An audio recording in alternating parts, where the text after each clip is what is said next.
Yeah, this is episode 157 of Bloody Thumbs podcast. As per usual with our consistencies when it comes to the podcast, due to the holidays and New Year's, just a whole bunch of stuff, going on.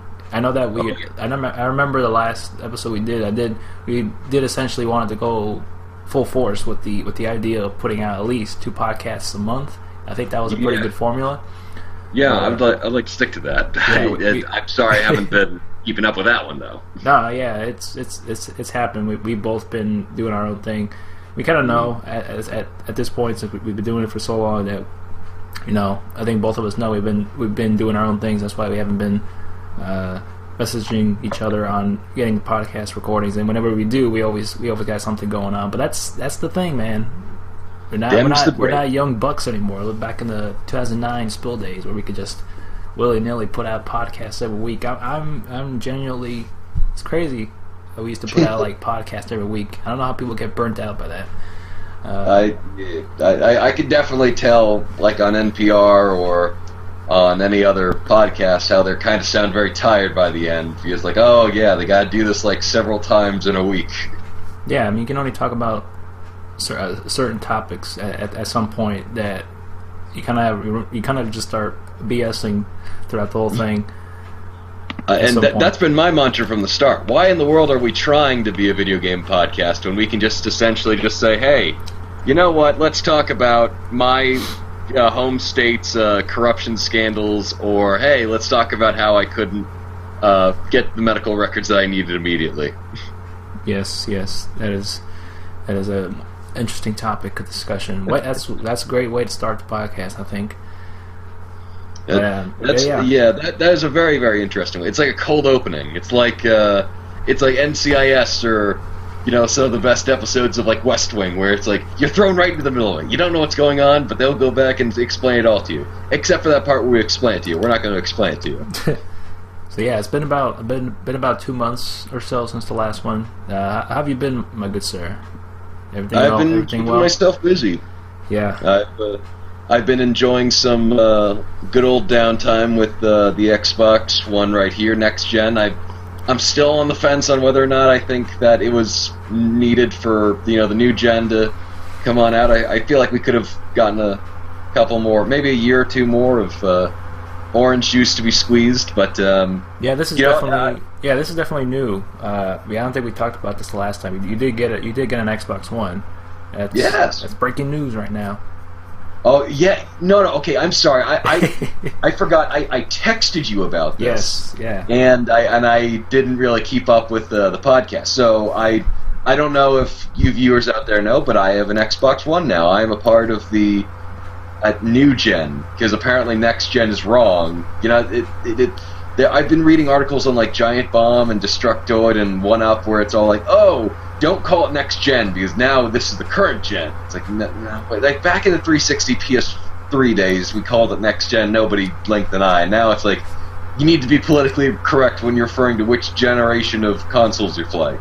Yeah, it certainly confused me too when we started talking about that. It's like this is the next gen version, and then the old gen version. It's a whole mess. Just I think we know at this point. But yeah, you got an Xbox One.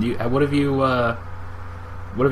endeavored into that? I certainly have gotten to that point as well. Maybe because there's that downtime right now there's not much games out that are interesting for like the current gen. But I've certainly reached that point where I would probably say there's like a handful of good PS4 games out there that are really worth your time.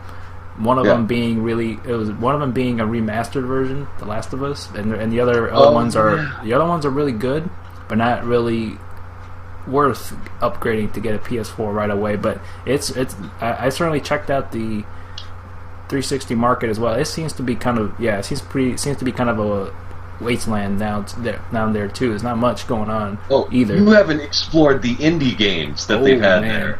There are some indie games where it's like it's not even like Microsoft a movie maker quality of like bad. It's like Microsoft Word document level of game design, where it's like just like squares and circles, and they like assume that's like characters. It's not like, ooh, this is well made and it's charming, like Monaco, what's mine is yours. Like they have like little avatars to represent like little, like kind of nondescript avatars to represent complex characters or things.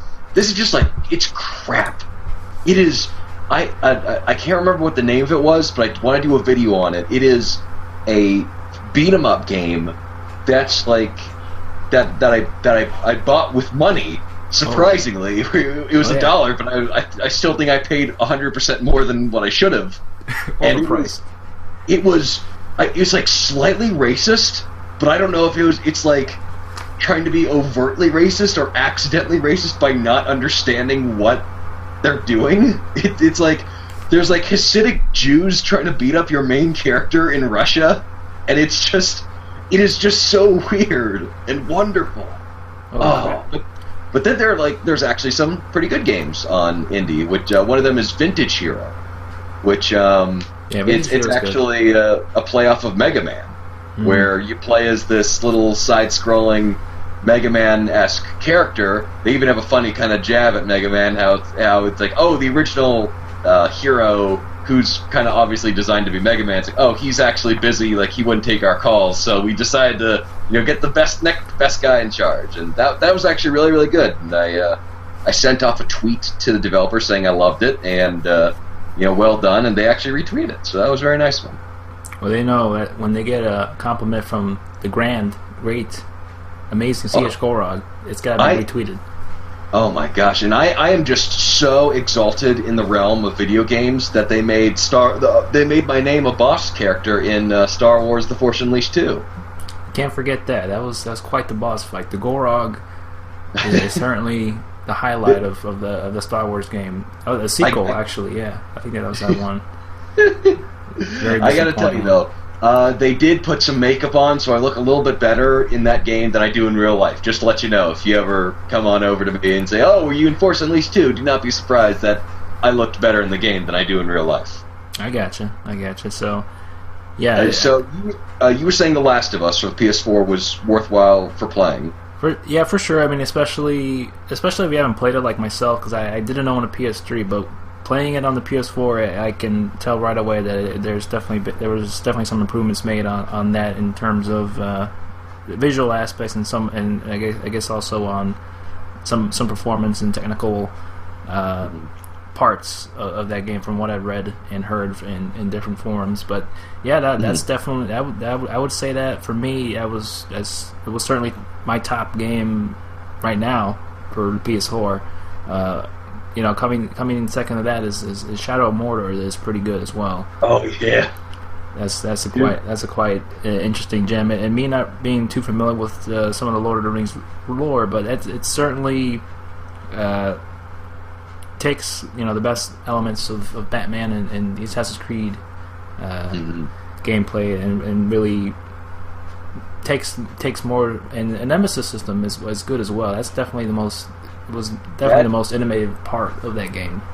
That's half of what I love about that game, is that Nemesis system, how complex it is, how you get such an attachment to these like little ugly orcish characters who are just like, and it's funny because like their main goals and passions are always the same, where it's like, oh, he really wants to bash someone on the noggin, or oh, he's like waiting to drink for blood. I honestly wanted to see like one of them was like, oh, he'd like to open up a small boutique down at the Galleria down the street, but he's good with Sauron's army right now.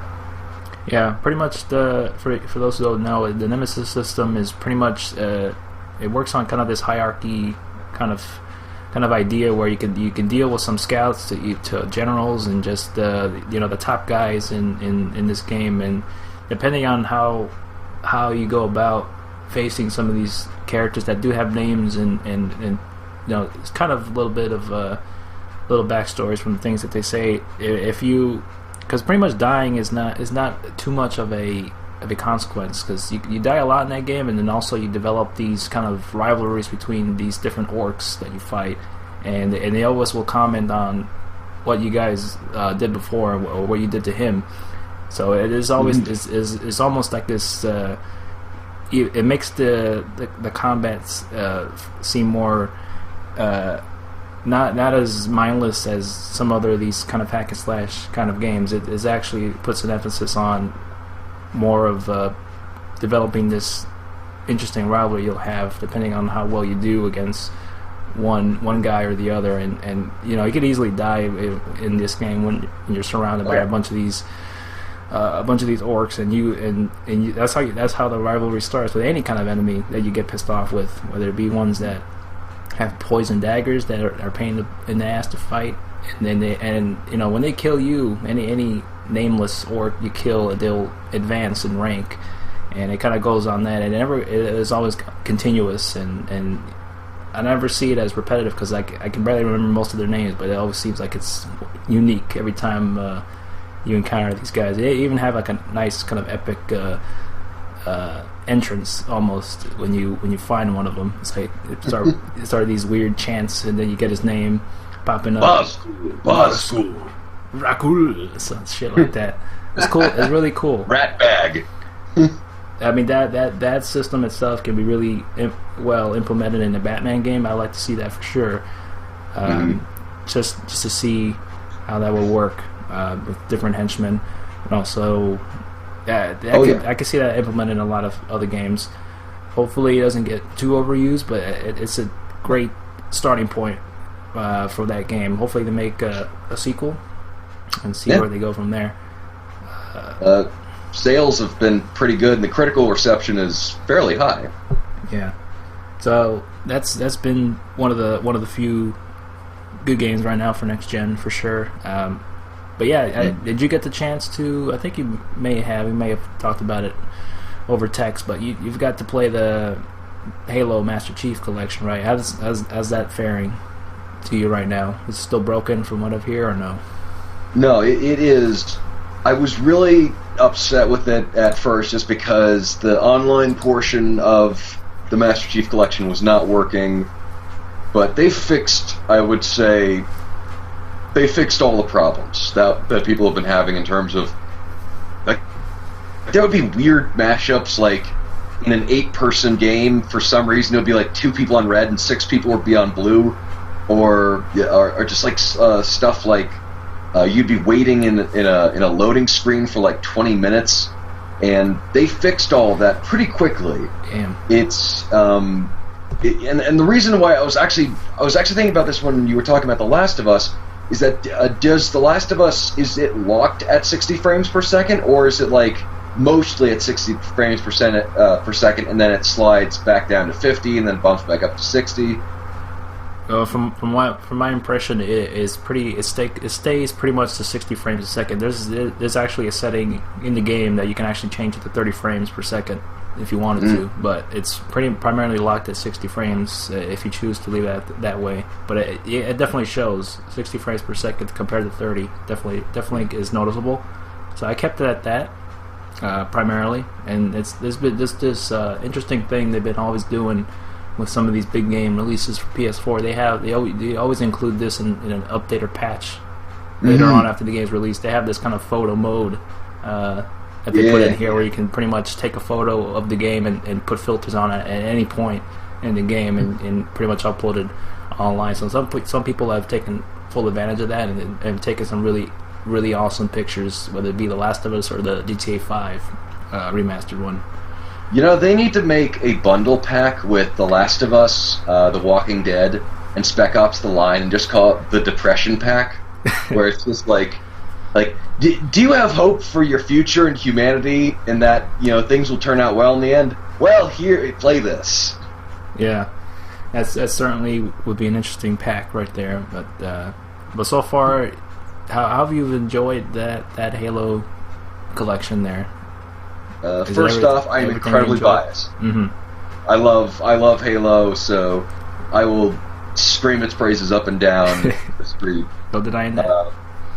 You know, but I ask just because there's occasions where, because of how the frame rate essentially works with the physics engines and the visual fidelity of the game, it's sometimes, like for Halo 3, like there's this weird thing in Halo 3 where the cutscenes are animated, like they're not motion capture. They're essentially animation. Yeah. And because of that, the lip syncing is done in essentially assuming that it would be 30 frames per second. And because of that, there's like these weird in-between moments of like characters talking where their lips don't move. So like, imagine just like somebody's talking and you're blinking really fast, and like their mouth will transition from one word to the next, but there'll be that middle section you just miss. But for that small part aside, I love it. I love the new Skulls. Halo 2 Anniversary is awesome. They really gave that game love and care and devotion, and I absolutely love it. It's, the Halo 4 cutscenes at 60 frames per second is pretty damn awesome, although, once again, visual fidelity question. There's some weird things that happen just because, a lot of game companies would do 30 frames per second to save on cost, but also because the physics and game engines run better and can essentially have a better looking game if it's not worrying about being at 60 frames per second. So, they'll sometimes it's not that frequent, but once in a blue moon, you'll see like a corpse suddenly spasm on the ground. It's like, ah! It's like you thought you just sniped that elite in the head, and he just like does a bunny hop on the ground. It's like, okay, that was terrifying. Yeah, those are little quirks in games I find funny when it happens. It happens a lot in more games than you like to think, but it's funny to see that few occasional little spasms that you get. It happens a lot, actually, now that I think about it, in Batman Arkham City. Whenever you get that final punch in, the guy will land awkwardly against the wall and then start shaking because he couldn't handle being against the wall. It's so funny. Hey, I mean, if you just got punched in the face by Batman, if you're shaking, that's probably going to be the least of your injuries for that night. Yeah, he probably paralyzed him at that point. But he didn't kill him, so you got to remember that. Pretty much. You know what's funny is that they had an article. I can't remember for which website. Maybe it was Game of Sutra, but there's an article that's like, yeah, the Batman from the Arkham games, he's killed people. Like, let's take a look at it. Like, one's like, Batman takes this goon's head and like smashes it into a power cable and just like shocks him. It's like, that guy's dead. Yeah. There's no way he's not dead from that. Or just like using the Batclaw to throw goons over like 3-story buildings. Like, I don't care if like the Penguin has the best health insurance on the planet. He's probably dead by now. True. I mean, now that we're talking about Batman, I've been certainly delving into more and more Batman comics as of late. Mm-hmm. That's all I've been doing, really, the last month or two.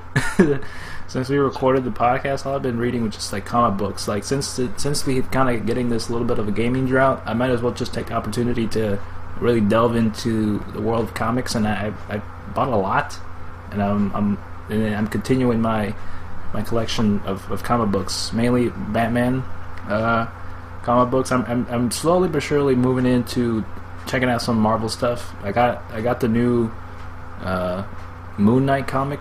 There's been a lot of good things talking about that. Some Daredevil, and I'm actually going to be getting an X-Men omnibus.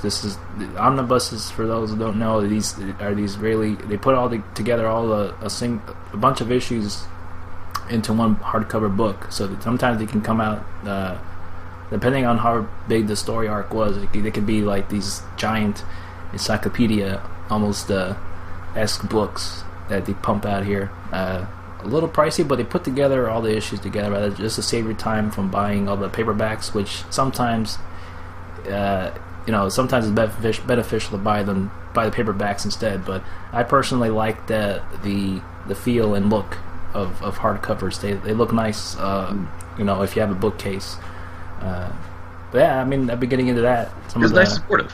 Yeah, very, very supportive, and makes it that much more wild and kind of almost collecting as well. So yeah, I've mainly been reading some of the Batman stuff pre New 52, and I can go on all day about New 52 and pre 52. It's very confusing. My mind blew when I was trying to figure out what the hell that meant. but primarily I've been checking out some of the story arcs between Batman and Robin. This is the Batman and Robin by Grant Morrison, and if you know, I didn't know much about Grant Morrison, but from what I've gathered, he's kind of like the David Lynch of comics in a way. He's very out there, and there's some of his stuff. He pushes the boundaries of comic books. He does a lot of things that you don't see done in comic books, and very very cerebral. But I've been liking his stuff so far. There's been this interesting.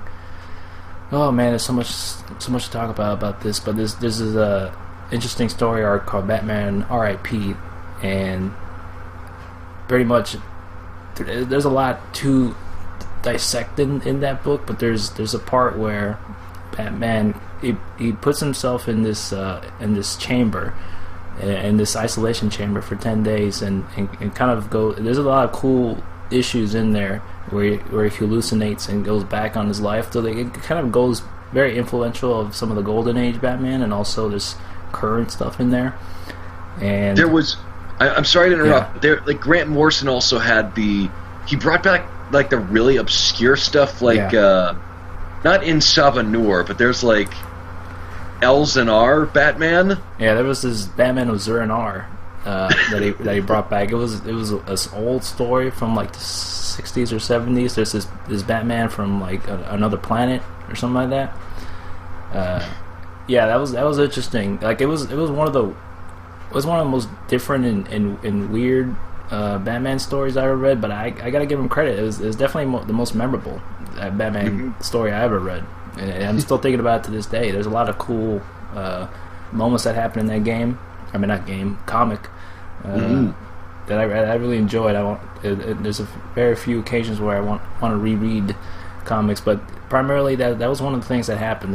He goes into this isolation chamber to really kind of. I think he was trying to understand how the Joker thinks as well. That was one of the side things that happened in there. But there's a point where he gets amnesia and he kind of builds his backup identity, and that's how that Batman of Zur-En-Arrh gets created. This kind of the Batman without Bruce Wayne identity, and he has this like red. I think it was like a red and purple Batman costume that he just made in like this dirty ass bathroom. And they also brought back Batmite too. That was one of those obscure old Batman sidekicks from back in the day. Oh, jeez.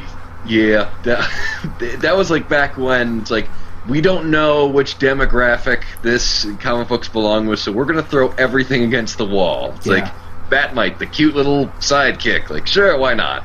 And even then, he made Batmite kind of cool. Oh, cool! Really? Yeah, and you know, it also delves into a little bit of him having a son. They're gonna Damian Wayne. There's that storyline, and there's also the Batman and Robin, where Bruce Wayne goes missing or believed to be dead, and Dick Grayson takes over as Batman. So he's Batman, and he's also has Damian Wayne, which is kind of a rebellious young kid trained by the League of Assassins. So there's that storyline there. He's essentially a Hit Girl, but in the Batman universe. Yeah, pretty much. And yeah, just a really cool dynamic between the two. It was also at the time where they wanted to do something different, especially with Batman. And Dick Grayson, you know, is really beloved character, one of the most optimistic characters for sure in the Batman universe. So it was interesting seeing him as Batman, and I quite enjoyed that storyline they delved into as Dick Grayson as Batman. The other storyline was the Batman Black Mirror storyline, which it delves into, you know, Dick Grayson's tenure as well as Batman, trying to adjust to being Batman, and also trying not to let this Gotham City make him more less optimistic. And also it delves into a little bit of a side story as well with James Gordon, with his son, which his son may be believed to be like a psychopath as well. What was an interesting little side bit was there as well, which really pays off near the end. It was really, really crazy and very sinister storyline because you never really hear about his son. Yeah, you always hear about Barbara. Yeah, and that was also very lightly touched upon even in the Nolan films. But it was interesting that they did that storyline and did something interesting with James Corden's family struggles and his psychopathic son. That was a good read as well. Yeah, I'm digging some of the storylines there. Interested in checking out some Marvel stuff. I never got into a whole lot of Marvel stuff, but I'm slowly gonna be getting into that. I've been wanting to get into Spider-Man, but I have a weird reason why I haven't really checked out any Spider-Man comics. I guess because... Is it One More Day? No, it was because we're still living in a post One More Day world. It's because the Spider-Man 3 really killed any enthusiasm I had for that character. So I know that there's really good Spider-Man comics, and I know it's kind of a silly reason for me not getting into reading those Spider-Man comics, but I mean, I love the animated show in the 90s. I love that a lot. Oh, hell yeah. And it's I would recommend, they got the got the animated show from the 90s, but there's a bunch of really good Spider-Man stories. And the thing is that they're mature, but not in the overtly adult content way, but like in actual themes and storylines. And two of them that I would recommend is Kraven's Last Hunt, which is all about Kraven essentially saying, okay, you know what? No more joking around. I'm not going to do the costume thing anymore. He's not gonna. It's like, I'm not going to do the campy stuff anymore. I'm going to kill Spider-Man. And the other one, which is the Sin Eater, which is a really, really weird one, because it starts out with like, oh, it's this master villain who's committing these murders, and Spider-Man's got to figure out who it is. Then the second part of it is like a really it's like a very insightful look at people with mental problems, and it's a very complicated way. It's not telling you to think one way or another about it. It's just like, listen, it's difficult for people with mental problems to kind of understand what they're doing wrong. And another part is like, what do you do when you're so desperate and nobody will really give you a chance in the world? Do you go back to something that you know is wrong but will support you to keep living, essentially? Or like, what will happen? And it's a very interesting story. Very but those are the more depressing tales. But there's that's a really cool dynamic there.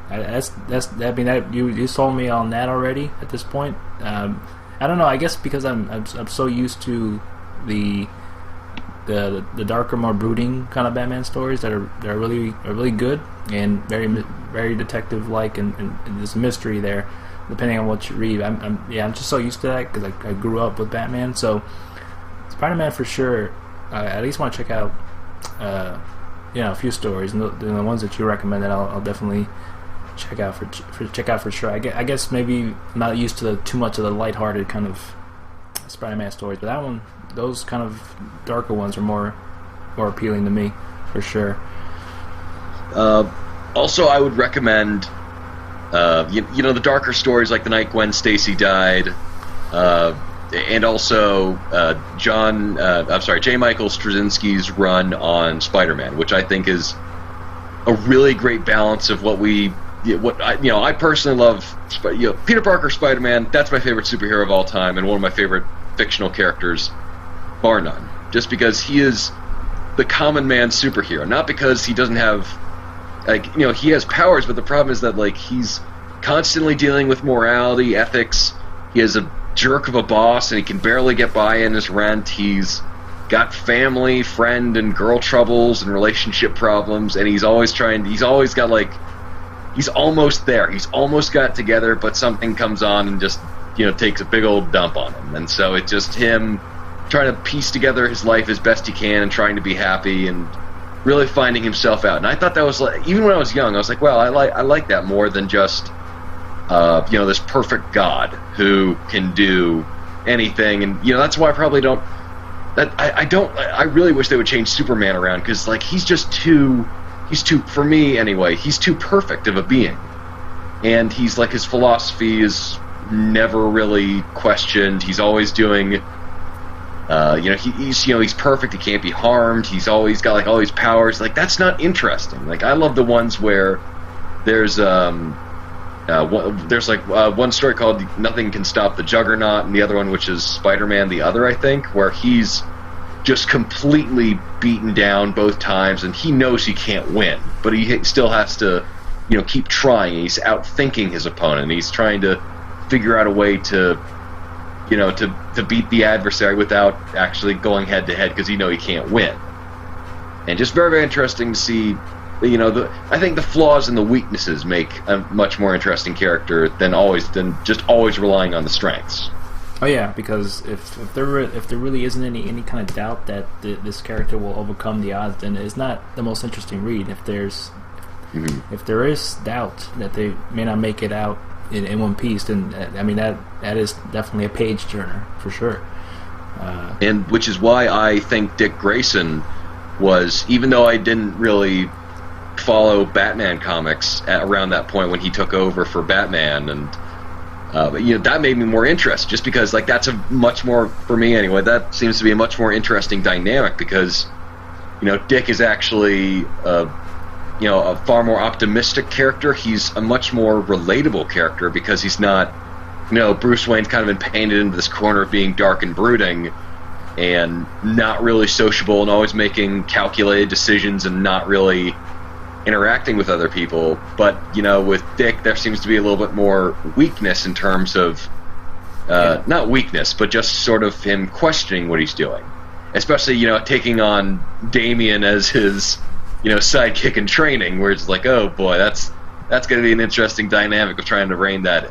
Yeah, very, very, very sympathetic, and also not as calculating as Batman. He's definitely, he sometimes rushes into things without thinking it through, which makes more of an interesting dynamic, because he doesn't think of a whole lot of things ahead of time, but he certainly has his moments that he's definitely has learned a lot training under Bruce's wing, but at the same time he's also one that is a whole lot different than Batman as well, so it makes more interesting stories as well. That's from what I gathered, from what I've read, I've enjoyed that as well. It's definitely a breath of fresh air. I'm sure at the time when they put that out, I don't know if they weren't selling as much at that point. Maybe that's why they decided to do a little bit of that different change in story and who was under the cowl as well.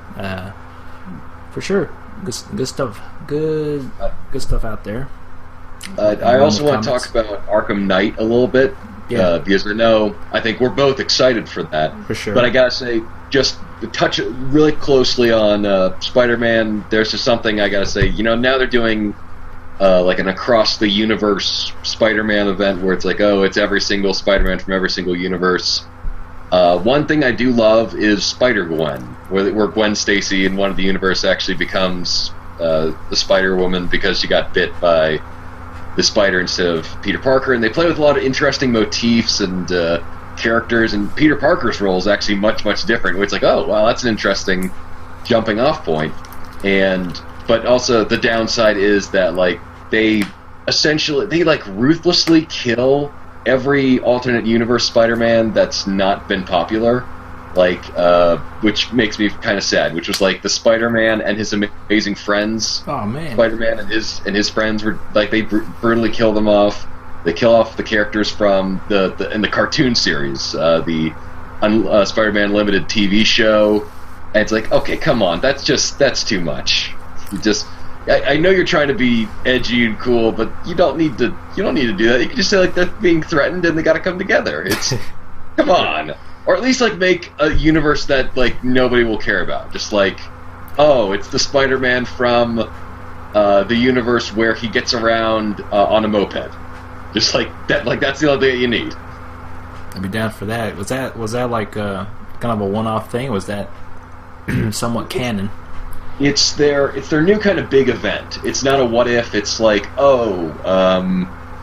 Spider-Men are being hunted across the universe, and we need Captain Britain of the Spider-Man. No, sorry, he's like essentially a Spider-Man joining together to stop the thing, and there's nice little moments where they're talking to each other and coming together of different alternate universes. Like there's the Mongiverse that's like that's not even a good one. I don't even know why they chose that one, but whatever. It's they got like the regular universe one. They got Gwen Stacy Spider-Man, and like an anime influenced one.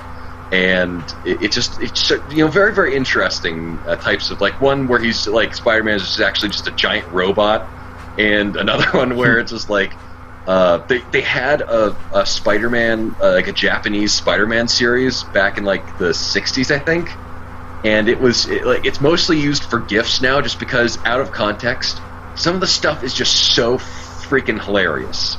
There's like one where it's nothing like the actual Spider-Man regular stuff, because like there's one essential scene where he's just going, "I am the emissary from hell, Spider-Man," and then he just proceeds to beat people up. And he has a giant robot that he summons, and that it's like a lot of weird, interesting kind of takes on it all, and that just it's like I don't know, when Batman was traveling through time and he met all the different versions of Batman. Like he became Pirate Batman and all that stuff. Yeah, that stuff I haven't delved into. It's canon. that may be too much for me to handle at this point. This is why I think some people get angry when a lot of comic book fans get angry if they try to reboot the universe, like the mainstream universe, or try to give like a soft reboot and just like start back from the beginning so that they can make new stories. The thing is, if you don't age the characters, and if they don't die, and if they stay like 30 forever, they're gonna have some pretty ridiculous reasons why they keep being the way they are. And you got to get over that. Like it's either going to be a ridiculous like Superboy punching the reality so it breaks type of reboot, or it's going to be, or just like it's going to be like, oh, we're just going back to the drawing board. You got to. This is if you want comic books to be taken seriously, let's have some death and make it meaningful. Yeah, because Wolverine just died again. And as a funny side note, as a spoiler, so close your ears for like 10 seconds if you don't want to hear this. Okay, starting now. He essentially faces an army of his bastard children, and like he doesn't realize that until the end. Like all the unprotected sex he's had over the years, and just like every single child that he has inadvertently fathered, they are trying to kill him. Yeah. So. Anyway, is this a message from Marvel that I'm getting here? This vibe, this undertone of always wear a condom. Yes, the abstinence makes perfect. Yeah, and it just they kind of have to do ridiculous stunts to keep their characters in there. If you don't want them to age, if you don't want them to die, and if you don't want them to be rebooted, then they're gonna do some weird stuff. Yeah, that was certainly one of the main reasons that I got from DC's New 52 thing. Pretty much relaunching all of the characters that they have, and pretty much not completely changing their origins, but mixing it up a bit and starting fresh, and not having to rely too heavily on what's canon and other issues that may have come out before, just so that they can introduce newer readers or existing readers to something. Something that could be a little bit freshened up a bit. I know that there's the Superman Unchained storyline for the New 52 that came out back when they did that, and it was kind of a little bit of a still the same origin, but also refreshing the character a little bit. Heard good things about it, and what's been going on with the Batman New 52 stuff has been absolutely amazing to me.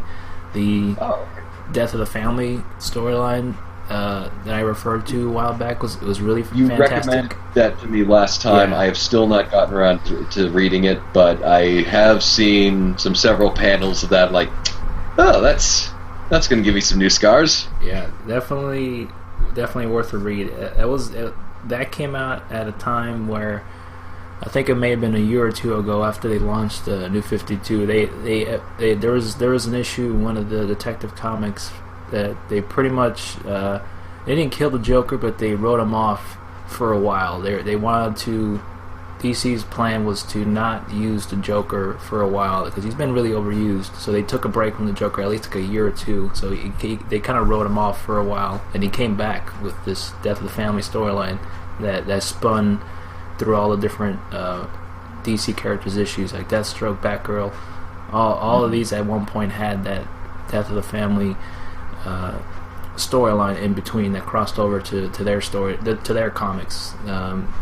Pretty much the Joker having his face cut off and coming back and pretty much initiating kind of this psychological warfare between Batman and separating him from his family, pretty much telling Batman that without him he's nothing, and pretty much the family that Batman has is making him weak. And this is really interesting dynamic between the two. It really freshened up a lot what you may have seen before done with the Joker. Is very dark, right, and very, very good read for sure. Well, I've heard really good stuff about it, and that it's been very, very popular. So I will give that a look-see. And I actually have not been. I have, since last time we had comic book talk, I have not purchased a new volume of anything, or a new issue of anything. But the last thing I read was Superior Foes of Spider-Man, which is just this hilarious story of like the D-list villains and how in the world they're trying to come together. They're trying to make a supervillain group to perform heists, but they want to be called the Sinister Six, but they get into an argument because they don't have six they don't have six members. Or like the Shocker from the Spider-Man mythos, he's become like an alcoholic coward, and and their leader is the Boomerang, who's like dealing with parole and his attorneys, like this absolute scumbag who he's just like trying to take just like he couldn't give a damn anymore about the case. So it's like them trying to balance him trying to balance the heists and the criminal life and trying to act like he's being reformed. And they're all kind of it's like Always Sunny in Philadelphia, but like they're supervillains. Yeah, you did bring that up a while back. That was on my wish list for sure to pick up, in terms of just how you talked about it was really interesting. Those are good ones. And also I've been trying to keep up with some of the DC and Marvel TV stuff.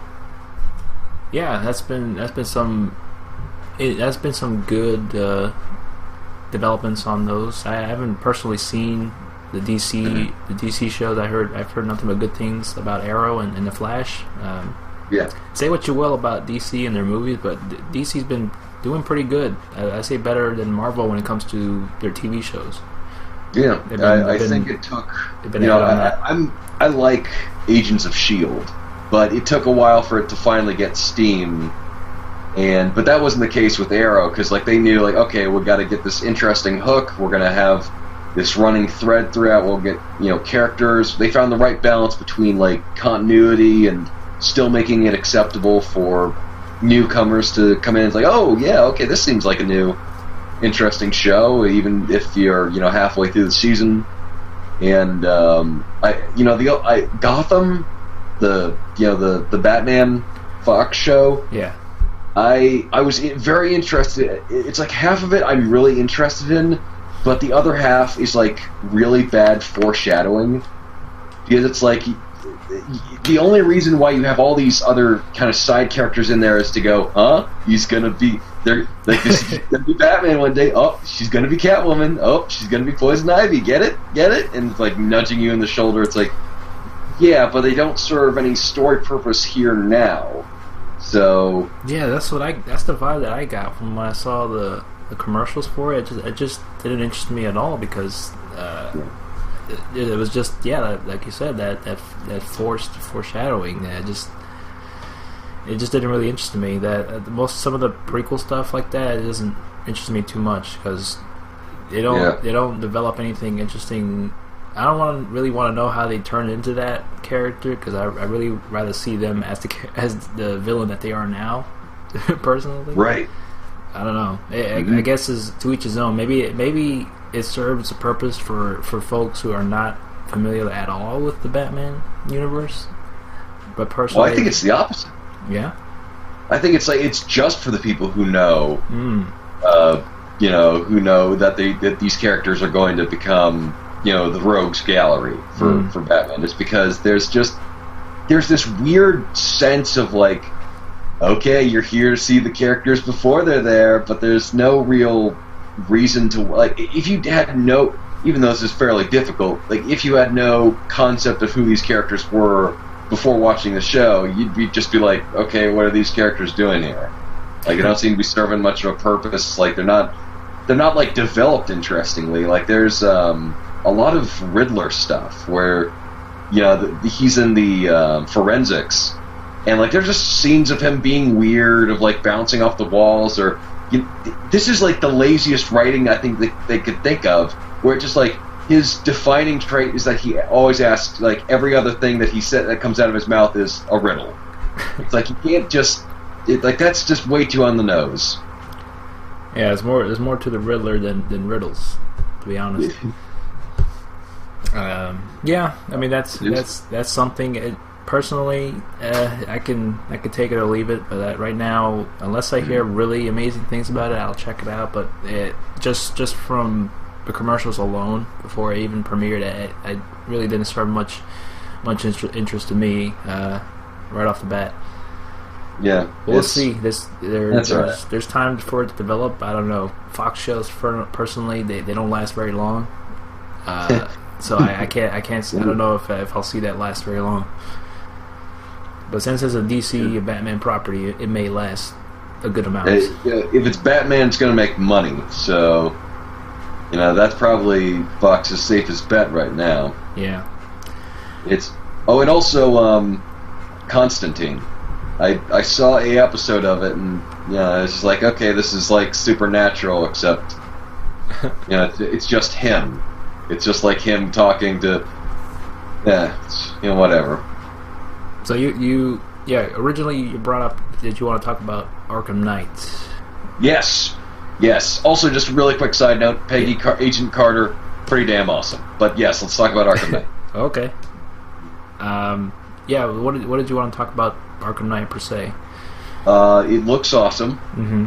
I'm very interested in where they're going to go with all of this, since it's going to be the last Rocksteady Batman game. I have a feeling that they might, cut off definitively the Batman story arc for, at least for the Arkham series. And right. Gosh, I have a feeling that the Arkham Knight, whoever they're going to choose to be the Arkham Knight, it has something to do with Arkham Asylum, and maybe there's some kind of like ties back into the first story. Like there's actual like a character who's named, who's just like a guard or something in the first game, and then they promote him to Major Badass in Arkham Knight. That's it. Yeah. I hope they don't pull that stunt that I've seen some comics do, where they bring back Thomas Wayne in some way, shape, or form. Oh God, no! I hope they don't do that. Like, that's like bringing back Gwen Stacy, Uncle Ben. I'm trying to think of just like bringing back like the famous deaths in comic books. Like, listen, just don't do it. Yeah, like you're not gonna. Nobody, like, you can't always pull a Bucky, where it's just like, they were able to resurrect Bucky Barnes in an interesting manner, and they did it the right way, and kind of like Jason Todd in the Batman mythos, where it's just like they did it great, but it doesn't always work. So just like leave those people dead. Yeah, I can't see how resurrecting Uncle Ben would work, because it was really a character defining moment. Uncle Ben's death, and if they bring it back, it kind of negates everything that Spider-Man has fought for leading up to that. I can't see that working at all in any way, shape, or form. Oh man, this is like a one thing right off, maybe, but it's stretching yourself thin on that. Well, let characters be dead. Yes. You know, if like every other time I hear a comic book character dies, and I say to myself, "Oh, they'll be back in 6 months," that doesn't mean you have very good consistency in terms of storytelling. Well, yeah, but that's definitely been a thing in comics for sure. That a lot of popular characters die and come back, and it doesn't make that much impactful when that happens. So that's either you do it or you don't. Stick with it. They need to have a support group, just like Resurrected Heroes Anonymous, where it's like, "Hi, I'm Thor. Hi, Thor. I've been resurrected once. This is my first time around." It's like clap, clap, clap, clap, clap. And then it's like, "Hi, I'm the Flash. Hi, Flash. Yeah, I can't even count how many times I've been killed, so I'll sit back down."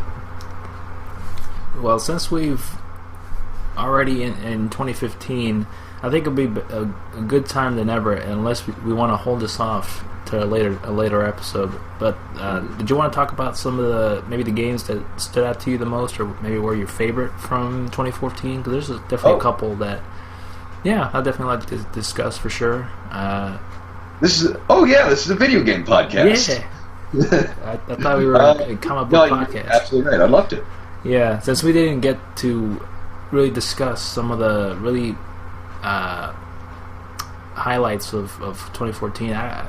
Maybe it's my memory, or maybe it wasn't the most spectacular year for games. No. But there's definitely there was really good ones that did come out. Not to say it wasn't a great year, but it wasn't as much as I would say. I'm trying to remember what year was a good one, the last good year for games, because we have a good year for movies and games. Yeah, I would say probably 2012. It was, or at least it was like 2012 would be like Mass Effect 3. That it was popular, it was critically lauded, and it was very controversial because of the ending and because of the fallout of the ending.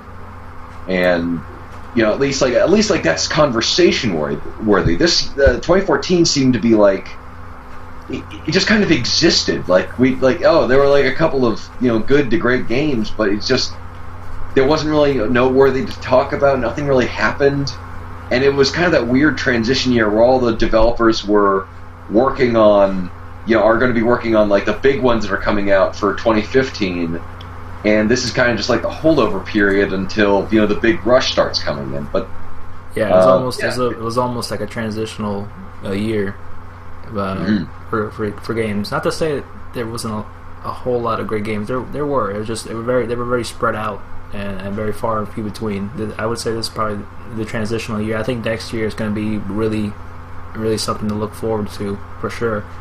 Knock on wood. If things don't get delayed, like Witcher 3 and Arkham Knight, which is fine. I don't like waiting for a lot of things, but for those games, I happily wait as long as they fix the game and it doesn't come out broken. I would say this year for sure has been probably the year of broken games on launch. They gotta hopefully this is a better of a year. In 2014 was, Assassin's Creed Unity was broken at launch. Oh my God! Just the images that they could compile from, like characters with no skin. I love that. That's creepy.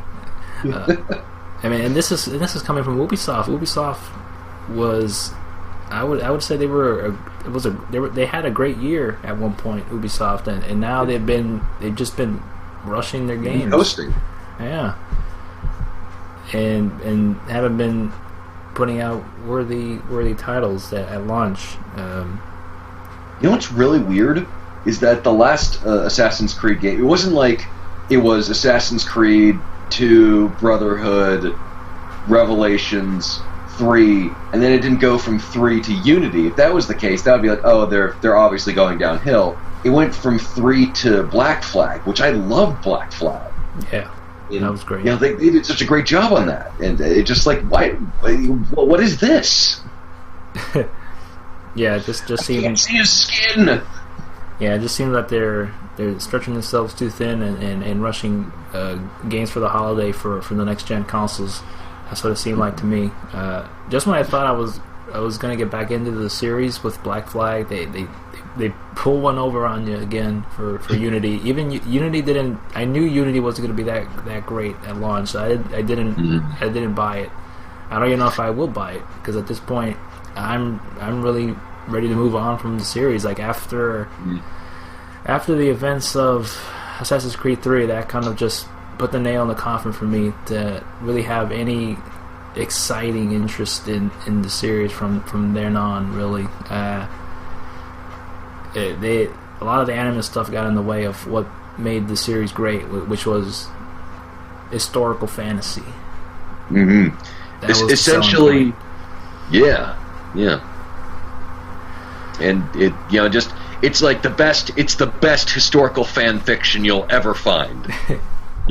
Of just like Blackbeard and just visiting all these cool moments in history and kind of learning all the backstory about it. And there was an interesting video on Assassin's Creed 3 that was essentially talking to the Ubisoft developers, and they said, like, yeah, usually our plan is to not kill, to actually kill people who died around that time, maybe in mysterious circumstances, like the right year, the right kind of location. But in the American Revolution, all the American icons lived, and all the British icons died of old age. And so, like, there's no real interesting way. So they're trying to find a way around that. And it is kind of the worst part of, not the worst, but just like the less interesting part, where it's the anime stuff. Like, it's not that engaging, especially when you're going through. I don't even know why they need that as kind of a narrative context for the assassins, when they could just have had the assassins doing their thing in that certain time period. Yeah, I would say after 3, there's really no point, and I don't think anyone would complain or miss it, to even include any type of animus or any mention of animus, or even anything that you're in a simulation. I think with the parts that the game was the most at its best, at its height, was when you weren't in the animus. It was just engulfing yourself into the environment of these different time periods that you were in, and pretty much investing yourself into that time period, because a lot of games really didn't do that. Really, you didn't go to the Crusade, you didn't go to Italy, and if you did, they probably were just mainly like strategy games. Strategy games are cool, but being in an open world like that, a lot of games didn't do that. That's what made that series special. And even as much as the first one is really dated, that was probably the most influential game that has come out in terms of its scope and open world. Cause that was, even though it is dated, it was definitely the most influential of the bunch. So what was that? 8 years ago? Oof. Yeah, it was a long time ago, and I still remember it to this day. I was just blown away by it, because I love that time period. I love that night stuff and the Templars and the Crusades are awesome. That's like a really unexplored part of history. Like the most we ever get from that is Indiana Jones and the Last Crusade, where they're just like, oh, the Templars and you've chosen unworthy, and then he turns into a skeleton. Yeah, one of my all-time favorite moments in gaming was that final fight at the end, where you go into this cutscene and all of a sudden this group of assassins surround you, and then Templars, I think a group of Templars surround you. You're fighting like easily like 20 Templars in this final fight. It was amazing. It was badass. And it is memorable just because it's such a nice change of pace from stealth. Like that was the time where it was very unforgiving. with its ramifications. Like, you need to go over here and you need to sit down on this bench and wait for him to talk to this person, and then you throw money on the ground over here so that, you know, they're distracted, and then you stab them, and if you don't do anything of that, or if you, like, bump into the wrong person, you're essentially noticed. Or like that damn beggar woman. Just, like, get the hell out of my way. There was some interesting moments, definitely. It was kind of annoying. The beggar women, and then people throwing rocks at you when you're climbing up the building. It was hilarious. Or the loot player in Assassin's Creed 2. It's like, oof. Dude, I don't know which one of you is... I don't know whether you or that beggar woman is more annoying, but I'm going to stab you in the face because I can do that now. 5 of them just come up on you and say, get off my grill, man. You're interrupting my flow. Why aren't you supporting me? She won't let me leave. And also at the same time, even though it's been more expansive, I would say after like Brotherhood is when even some parts where I don't know why they do this. This is also something that happened in Far Cry 4. Like, if you get out of like a mission zone area, you pretty much abort the mission or fail it, which is really weird. They became the more the scope of the open world expanded in those Assassin's Creed games, the more restrictive it got. Like, it wasn't as free roam as you wanted to, even on like main missions as well. Like, I remember in the first one, even if you were in a main mission, you can go pretty far out away from your main objective and not even get. The game wouldn't even bat an eye at it. It was weird. Yeah, it was very free.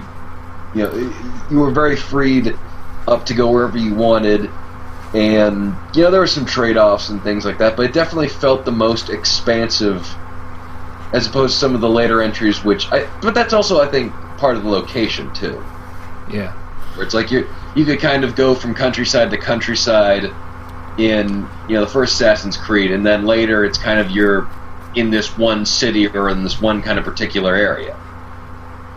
Right. So to go back on some of the favorites of 2015, I may forget some, and there are others that 2014. Did I say 2015? 2014. Yeah. I guess I would count this because it did resolve in 2014. The Wolf Among Us was definitely a good one, a good entry. Oh yeah.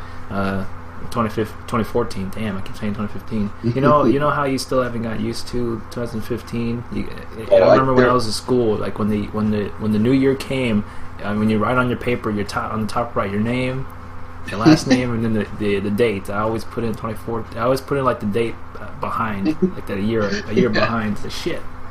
Keep forgetting. Yeah, the last year, like.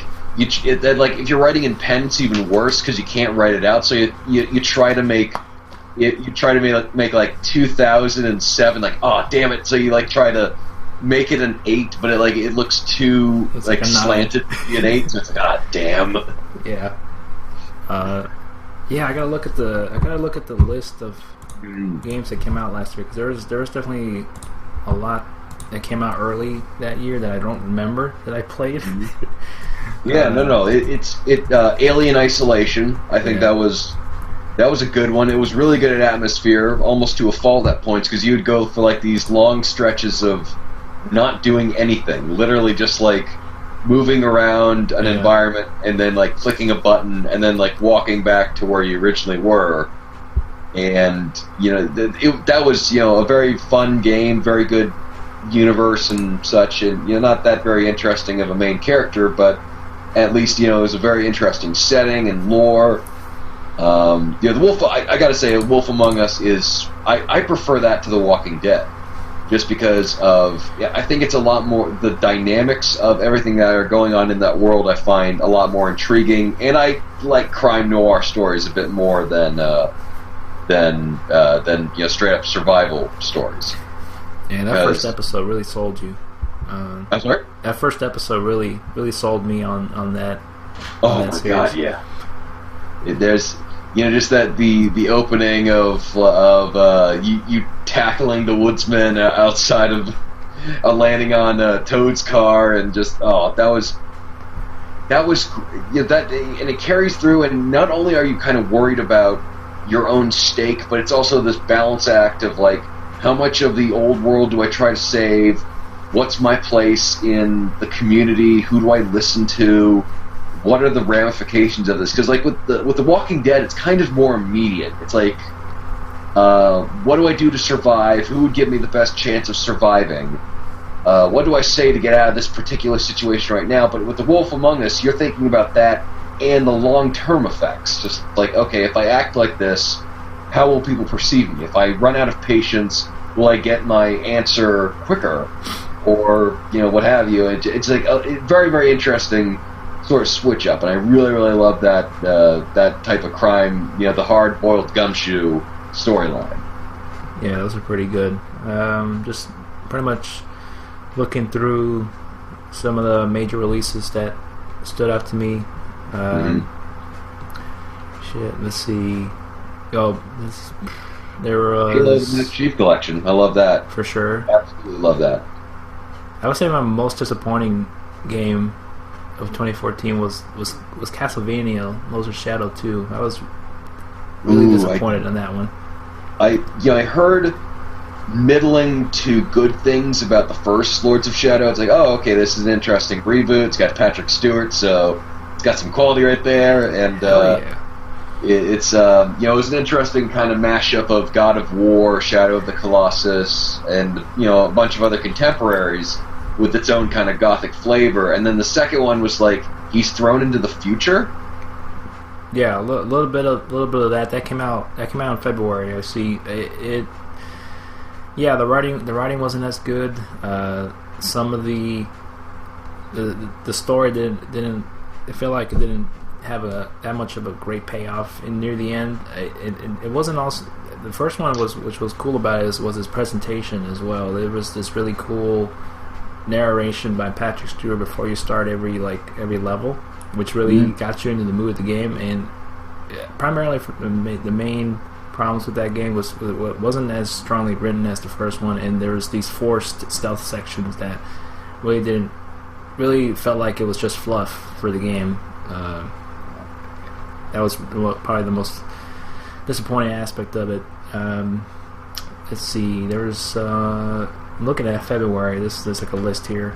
I'll send you the link because there's a few things in here. May I? Ooh, okay. 2014 in video games. There's also Wikipedia. There's also news as well, like some events, some things that happen in the industry itself. Twitch acquired by Amazon and things like that. You know what? I'm sorry. Yeah. Yeah, go ahead. Oh, I was just gonna say. One, I did not realize that 2014 was when Microsoft acquired Gears of War, which is like, okay, that was kind of expected, just because Gears of War was pretty Microsoft exclusive, but maybe the biggest story that I felt of 2014 was Irrational Games, Ken Levine shutting down Irrational Games after Burial at Sea, which was the last piece of BioShock news, because as an artistic standpoint, I appreciate what he did. Like, okay, I'm going to shut this down so it's not using in name only, and that Irrational will go on to do other things. But on the other hand, real people's jobs were affected because of this, and all those people were put out on the were jobless. Yeah, and I got to err on the side of more the reality of the situation. It's like, listen, you shut down the studio without any warning, and all these people don't have a job. So, yay for the artistic side to say, like, okay, we're not doing this anymore, but you could have at least created another studio to shepherd these guys in. Yeah, that's certainly one that I can remember as well. We talked about back in 2014. There was. Yeah, was it also the same year, maybe the year before? Was that when THQ went under and there was acquired by, some of the games and licenses were acquired as well? That was one of them. Yeah, and it was, I think it was, it was Nordic Games which acquired the publishing label of THQ. Yeah, that was back in June. And then and this wasn't, I don't know, depending on how you see it, it wasn't the biggest thing that happened, but EA shutting down about like 50 of their multiplayer games, so no one could play online anymore. Yeah, there's like that's always the fear in the back of my head of just like of buying games that have online content, which is like, okay, what am I going to do if the game shuts down? When the servers go down, will this game still be fun? Just like I have a 360 edition of Titanfall, which, by the way, it was an alright game, not great, but it was pretty good. And but am I going to have any fun with it when there's nobody else to play with on a server? Right. And that's always something I'm thinking about. Jumping back ahead to March. That was the beginning of let's see, probably around February or March was the beginning of season 2 of The Walking Dead. We had that. Yeah. How do you feel in retrospect? Because I'm a little bit. It's a little bit muddy right now in that. From what I remember, I did enjoy it, not as much as the first season, but it was. I mean, I didn't have any complaints of it being out. It was certainly a good season. There were some good points there, and a lot of potential to seeing what they do if the season 3 ever comes out. Because at the very end of the episode, I won't really get into spoilers, but at the very last episode, it really, there were some choices you make that could possibly branch out to separate stories depending on what you choose, which hasn't always been the case with some of the Telltale's past releases. Most of them have been pretty one-way linear, just depending on how you get there was pretty much the only difference. But this one seems like it's a bit more expansive in terms of the different alternative choices you make and the ramifications of those choices as well. It is.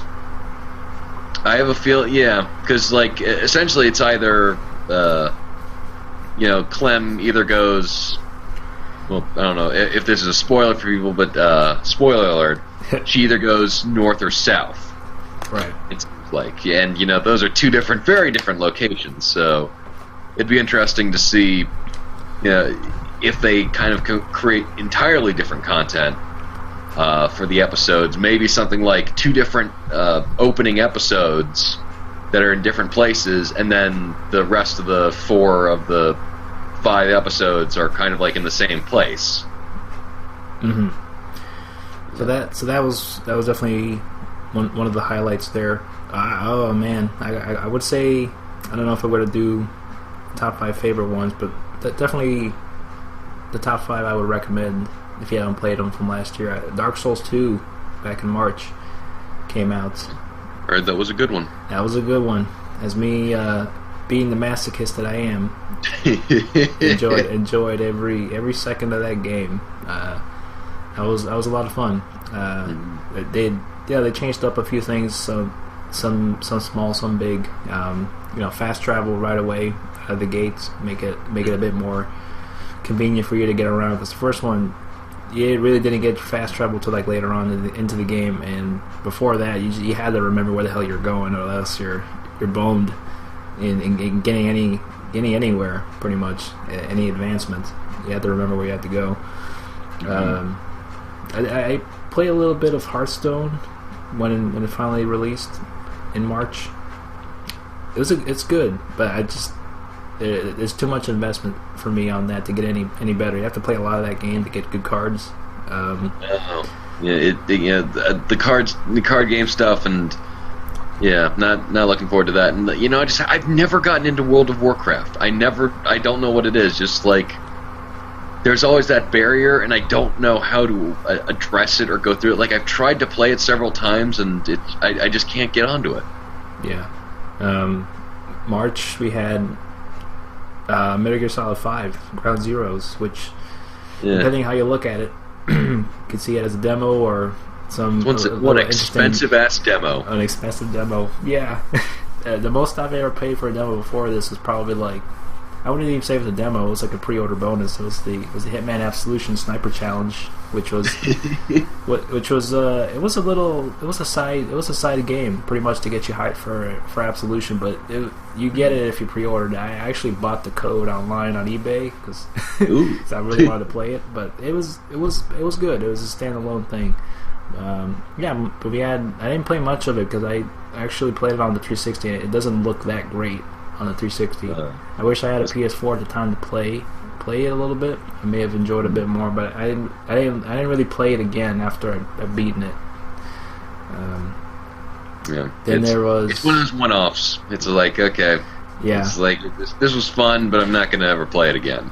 Yeah, I mean, it definitely got me hyped for Phantom Pains. Just I like the control scheme. You can change it up a bit, and it plays smoothly. I dug some of the mechanics. Yeah, some of the mechanics that were introduced. There's more than what was in there, but it definitely got a little taste of what we'll expect from Phantom Pain. And then you got the great Kiefer Sutherland in there. Yeah, his 1 or 2, 3 lines that are in there. Yeah. No Jack Bauer damn it quotes in there. I'm ashamed. I'm sad that I didn't get that. Damn it, Jack. And then Infamous Second Son. I did get this for free when I bought the PS4. Cool. Very cool. Yeah, I enjoyed it. It was a fun open world game with pretty much getting your superpowers. It was fine. I can't say it was my top favorite game, but it's definitely worth looking into and playing if you have a PS4 for sure. It definitely falls in line with one of those games where there isn't much on there, but if you get your hands on that for cheap, you won't be disappointed. But it's not really. I wouldn't say it's worth getting full price, but it was fine. I can't complain about it. Maybe I'm undermining it a bit much, but I enjoyed it for what it was. We have looking at April through June here. We're looking through. I completely forgot that the Elder Scrolls Online was released. Yeah, so did everybody else once they played it. Oh my! That just seems like such a absolutely strange type of not transfer, but a strange different shift. Just because that was back in not decade when everyone was trying to put out an MMO to get the World of Warcraft money, but then people would get bored and go back to World of Warcraft. And just who was clamoring for an online Elder Scrolls game? Where is this very vocal minority, and why did you listen to them? Trying to get in on that World of Warcraft money, man, but no one can get the World of Warcraft money. I know. Everyone's tried. I mean, anyone who's tried has gone free to play, like Star Wars Old Republic. I still haven't played that game, and I'm still just disappointed that they did that instead of making KOTOR 3. Yeah, so I would say, I'll let you. I'll make this quick, but Hitman Go. That was probably my.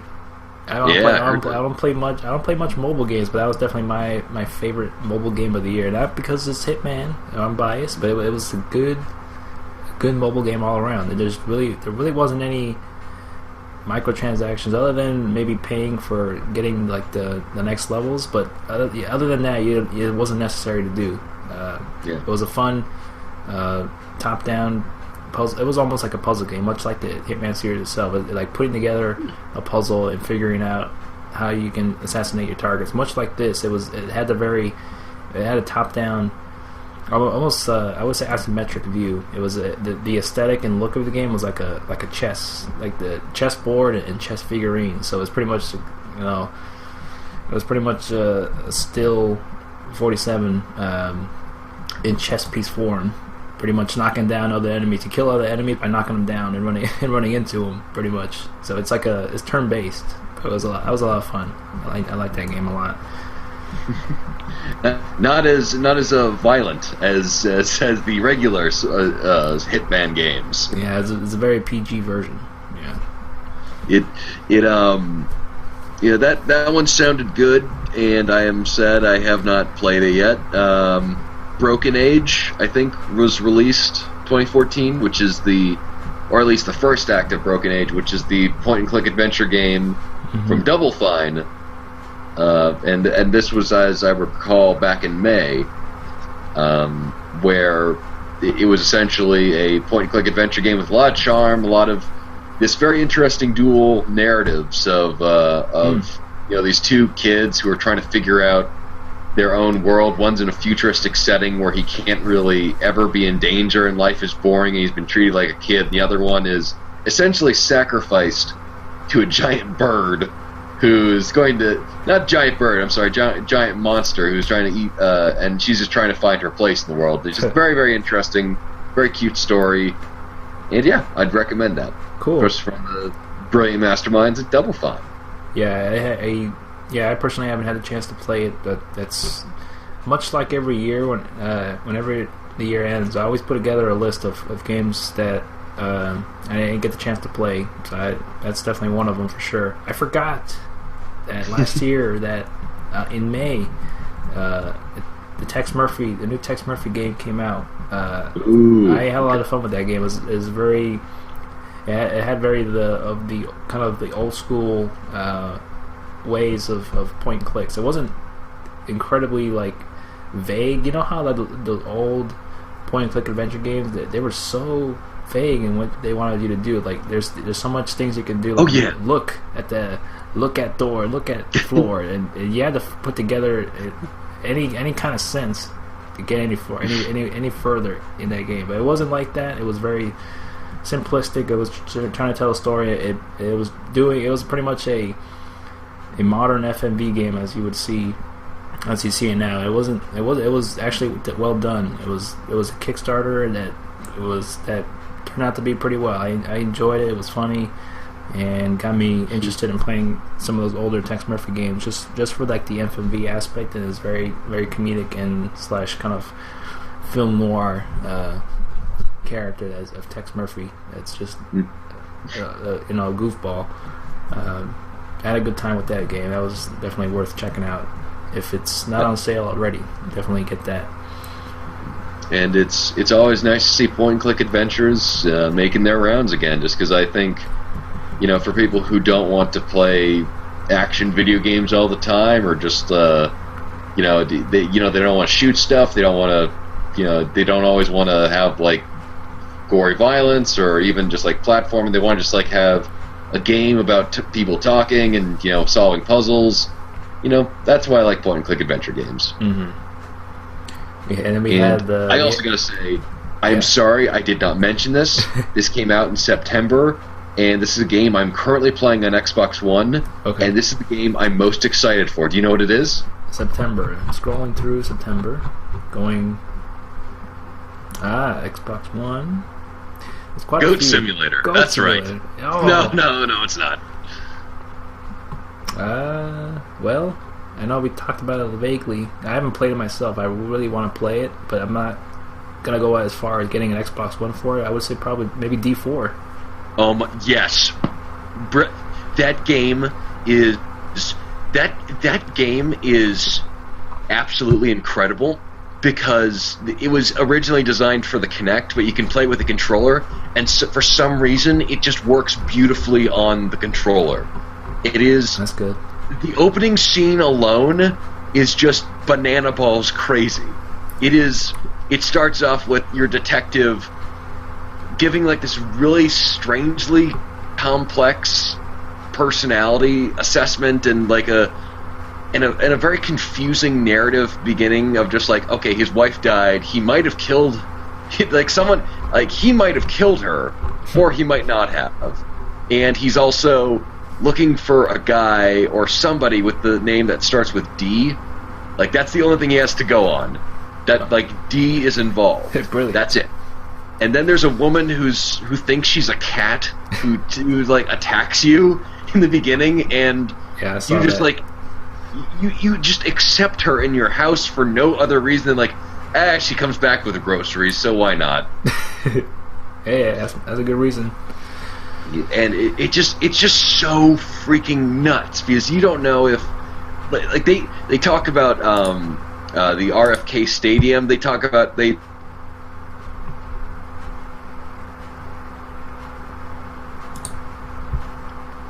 Yellow. We lost CH. CH has gone to the abyss. People's lives, but they're so. It's once again, it's like the closest I can think of is David Lynch, but it's not quite David Lynch. Right. It's it's it's just that it's like partially removed from reality by a couple of steps. If you've ever seen Monsieur Hulot's Holiday, where it's a comedy, but there's a lot of really, really weird stuff that doesn't seem to make a whole lot of sense. I definitely recommend it. It's kind of a funny film, pretty funny French film, and that's what this reminded me of, where it's like it's close to our reality, but not entirely.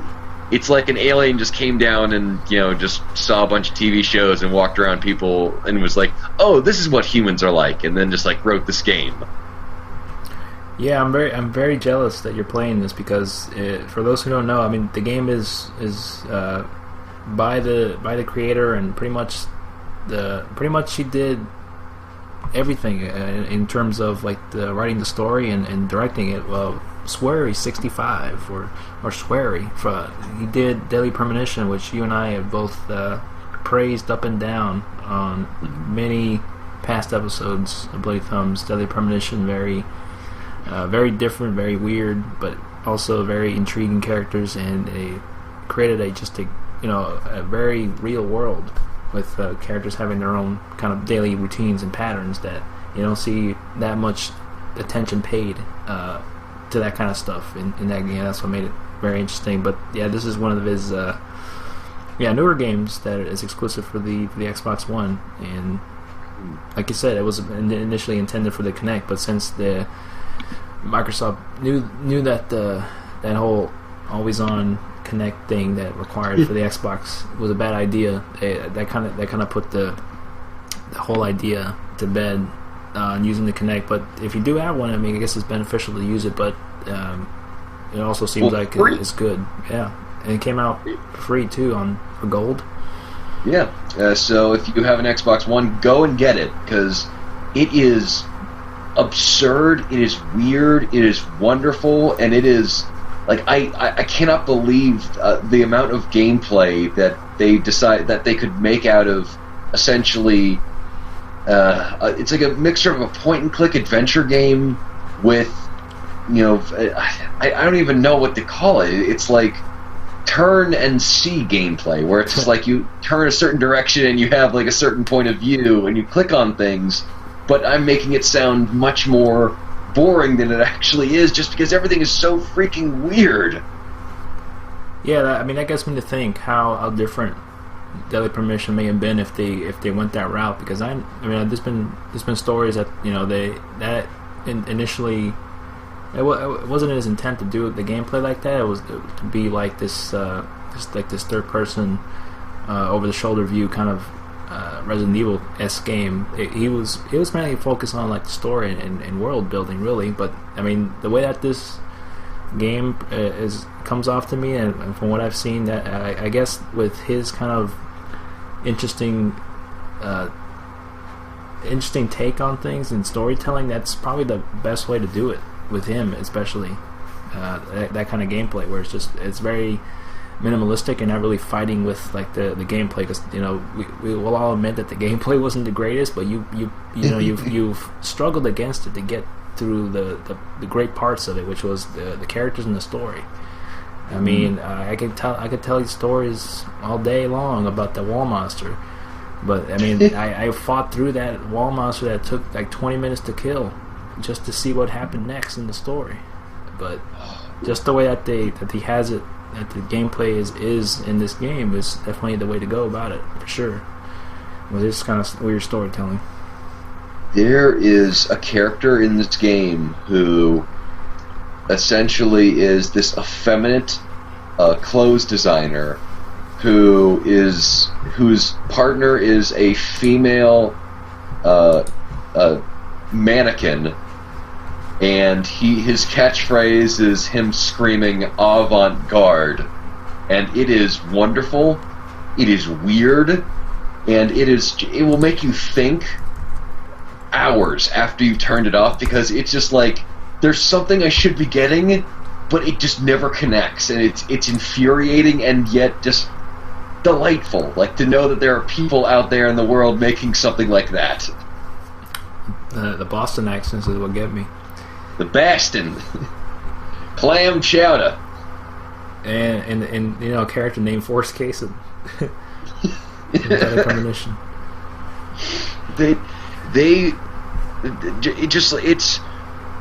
I was absolutely floored that not only did Swery 65 get a sequel to a game like Deadly Premonition, but Microsoft said, yeah, let's pay for exclusive rights for this type of game. It's like, really?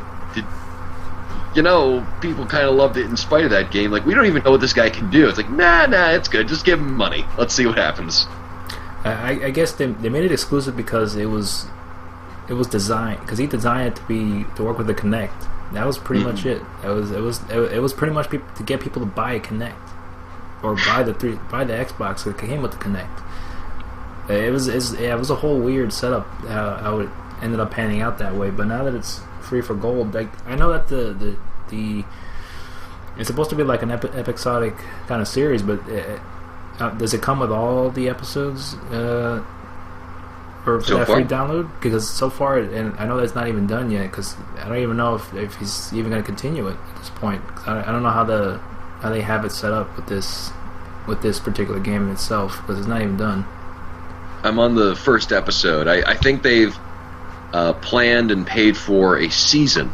Yeah. And essentially they're going to finish up the season and then see how people react to it. But the fact is that they've got like really strong critical reception, and they've gotten a lot of people behind it, and so I have a feeling that Microsoft is going to want to fund a little bit more of it, just because it's their critical darling, and especially it's something so odd and not safe.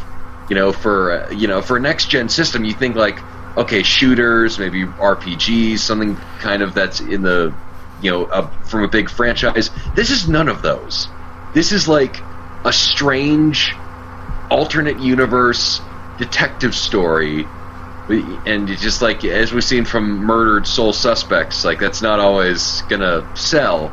But it's like, it's not a franchise. It's not really connected to. It's not connected at all to Deadly Premonition.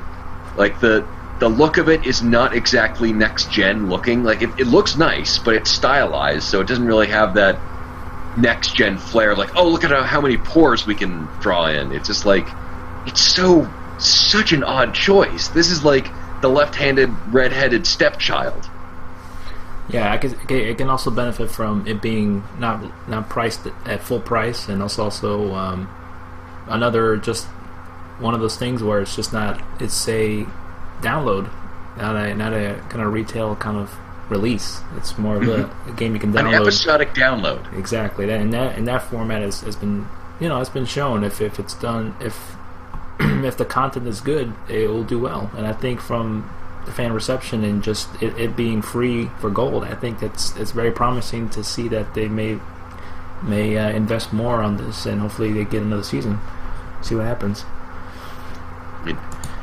I would absolutely love for this game to continue. I don't even know how it ends, but I just want more insanity like this to take off and for more people to notice. I kind of hope we come full circle, because the last generation was very serious and gritty. I hope we go back to like the PS1, PS2 days of video games, where it's just like wacky and zany, and we don't know what we're doing, but we're doing it because it's odd and weird and different. Yeah. So, looking ahead from... Where the hell am I? I'm in... Alien Isolation, we've talked about that. We talked a little bit about... The Evil Within. Oh, yeah.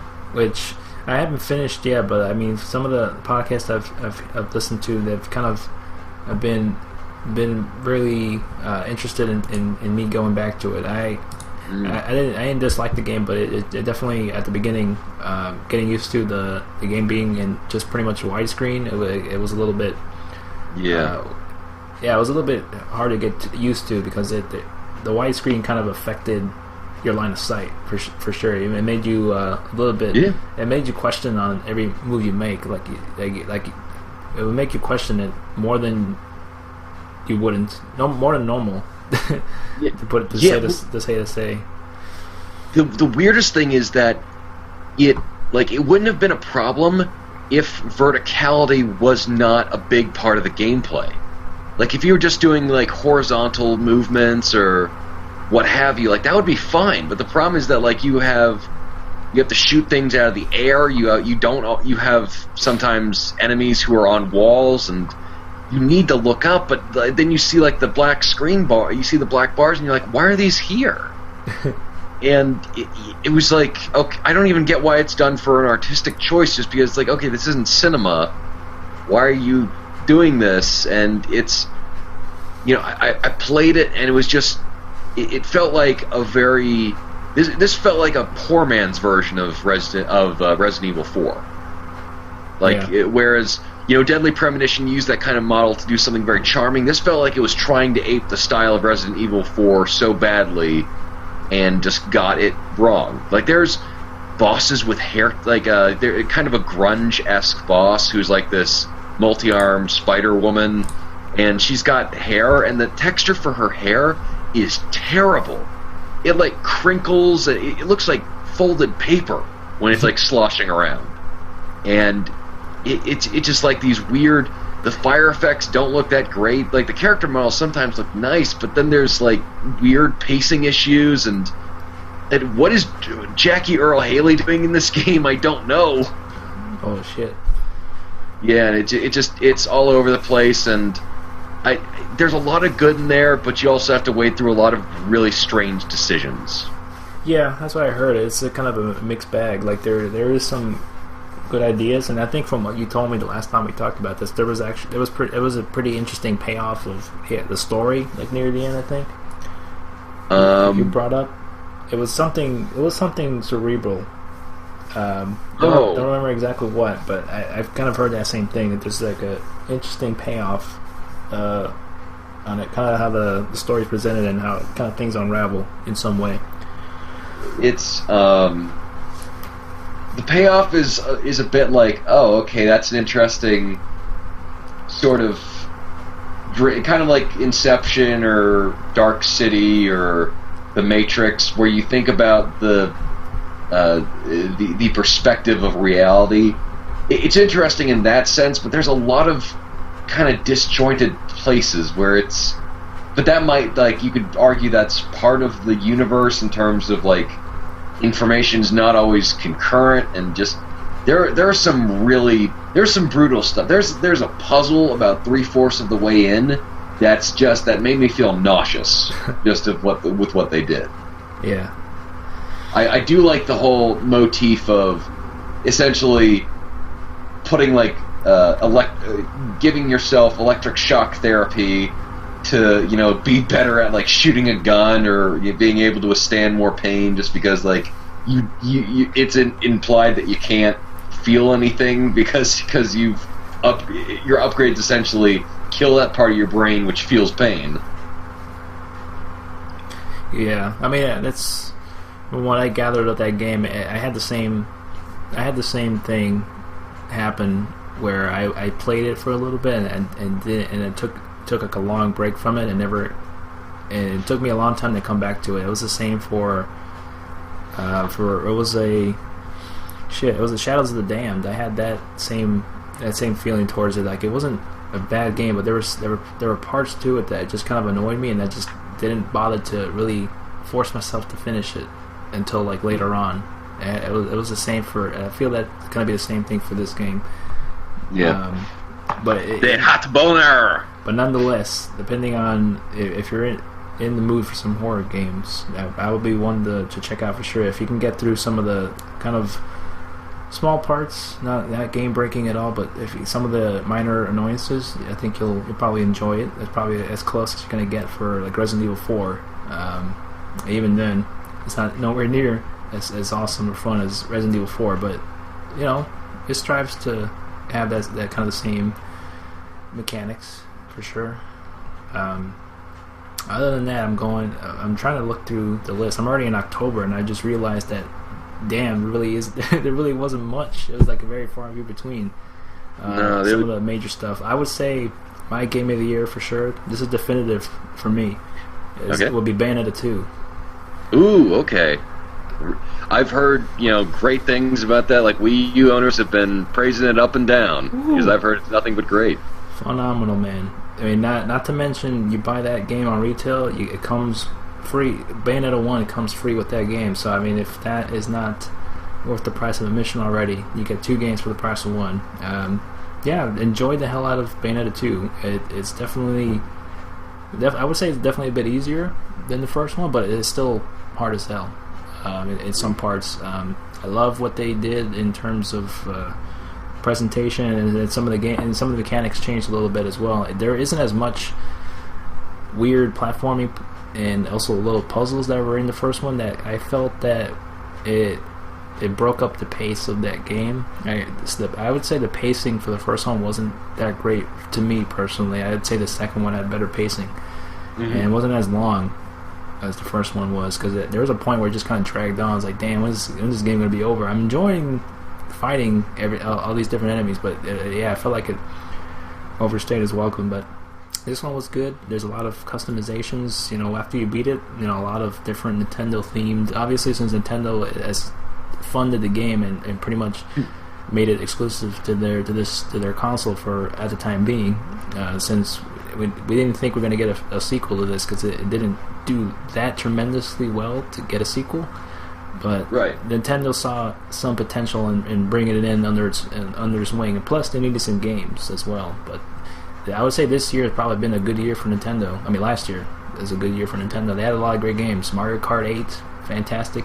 I played Donkey Kong, Tropical Freeze. Yeah, Donkey Kong, Super Smash.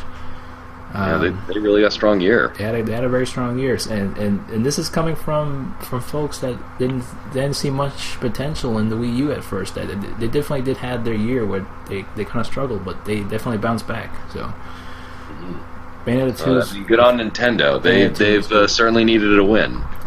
Bayonetta 2 is fantastic. All I gotta say on WWE 2K15 is fuck that game.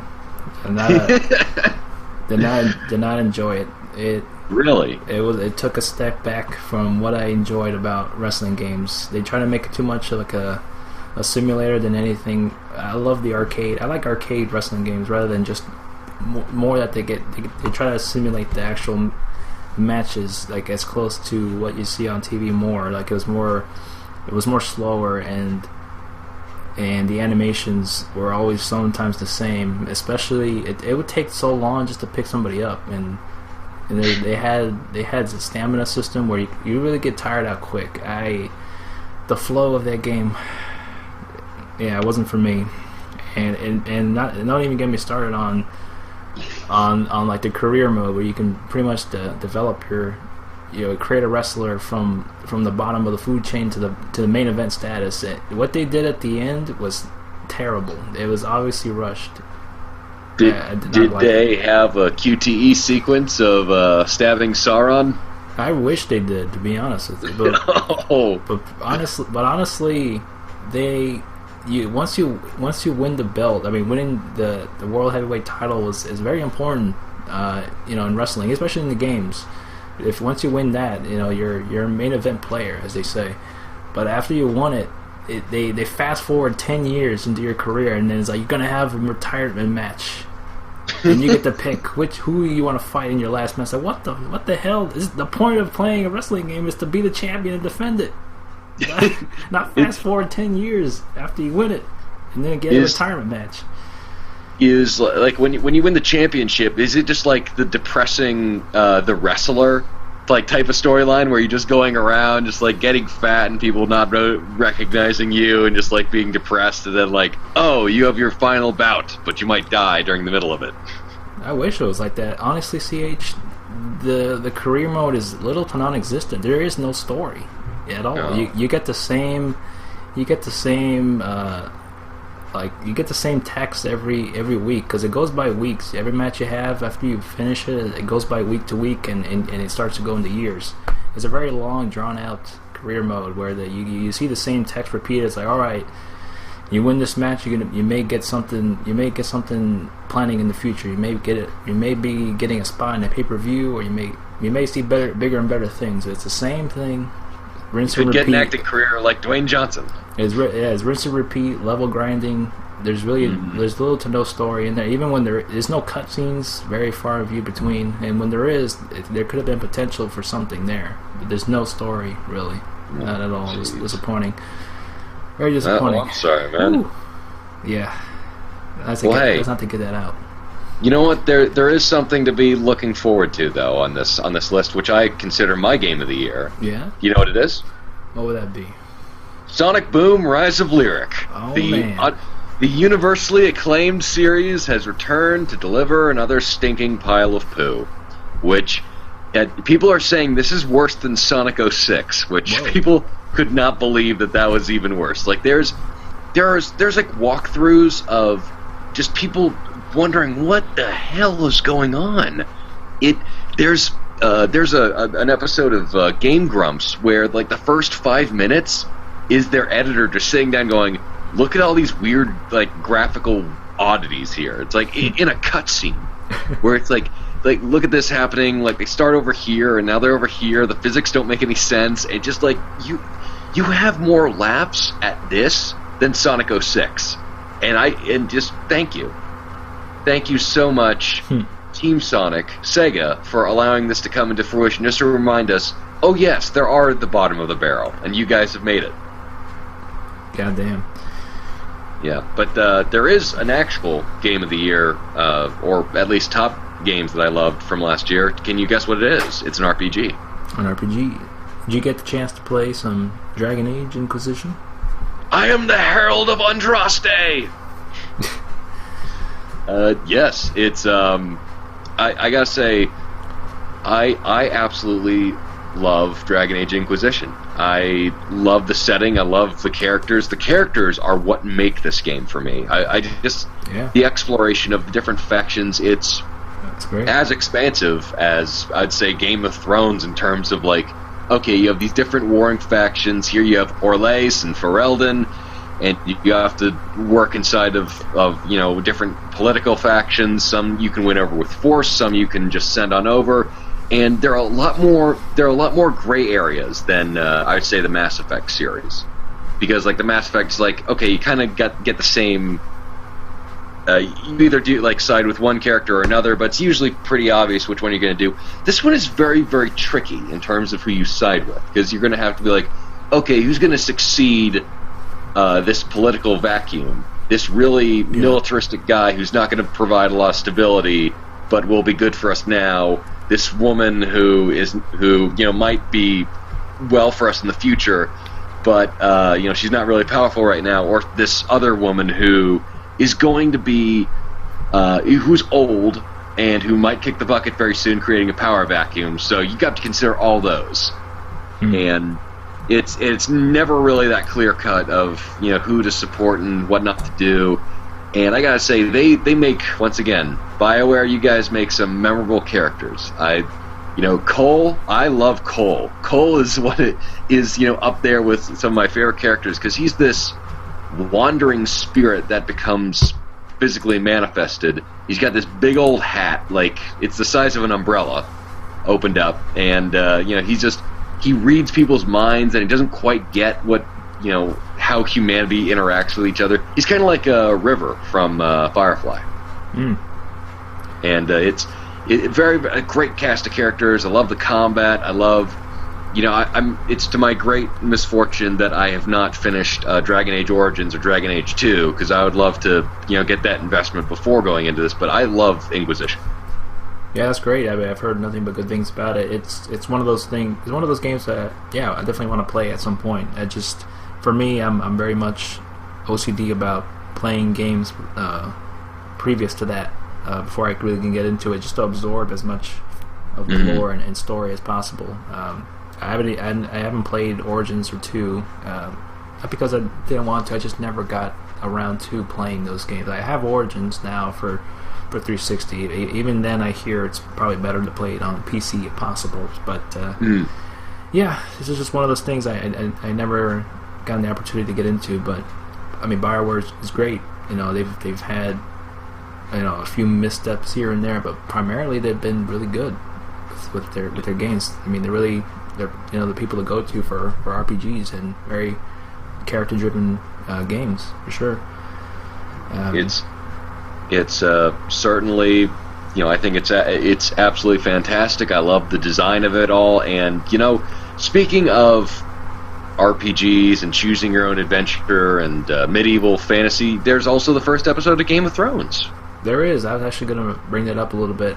I won't get into it too much because I'm having a hard time remembering what happened. But from what I remember, I did enjoy that first episode. It was a solid beginning to seeing what they do. This is actually, I believe it's I think an episode larger than their previous Telltale's previous games. I think it's like 6 episodes. Instead of 5, but the first one was solid. It definitely is promising. I wouldn't say it's their best first episode of what they've done previously. No. Not to say it's bad, but it's if you're a fan of the Game of Thrones mythos or the show, it's definitely for you. There's a lot of a lot of politics, a lot of backstabbing going on. So it's a lot of alliance forming. Yeah, yields a lot of opportunities for interesting areas to explore in that mythos. I'm still interested in seeing whether I don't think they'll even do it at this point. Now that I saw that first episode, I don't think there's going to be any of that gratuitous sex or nudity going on in that game. From what I see, oh dang, which is a shame. I don't know. I have that feeling. I know we talked about it before, how it is kind of essential. That's what it pretty much what that series is about, really, huh? It's how you transition from one scene to another. You just start with somebody having sex, and then you end with another person getting up from bed completely naked. That's how you transition in a scene in the HBO series of Game of Thrones, and also the books.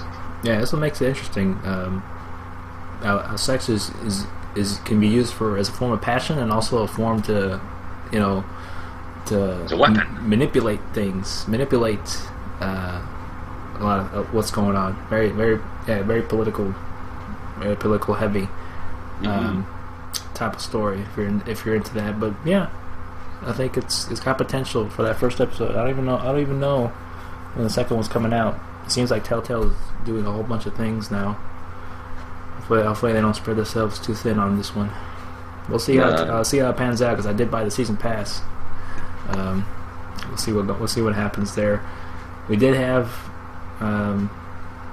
Far Cry 4. I did play Far Cry 4, but never getting in the latter part of the year, which is the last two months. I did enjoy Far Cry 4. Very, very beautiful, very expansive game. Not as buggy as Ubisoft's other games, which is good. It's pretty much very, very good. Yeah, it's pretty much. Every skin magically disappears. No, not that I saw. It would have been cool. They probably would have done that on purpose.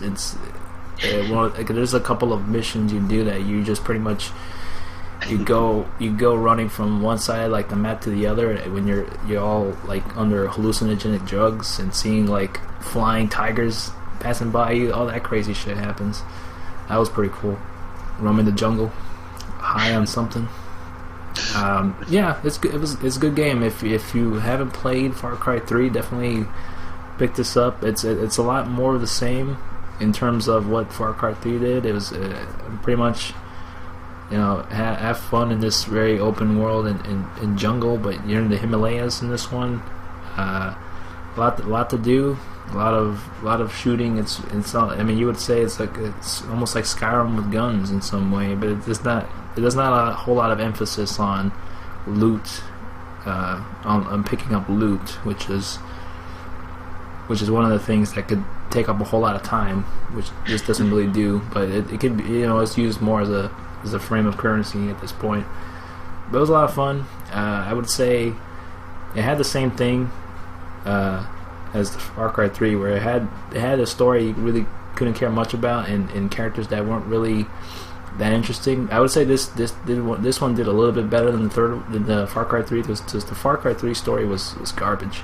Characters sucked, and the payoff near the end with the main villain that was advertised.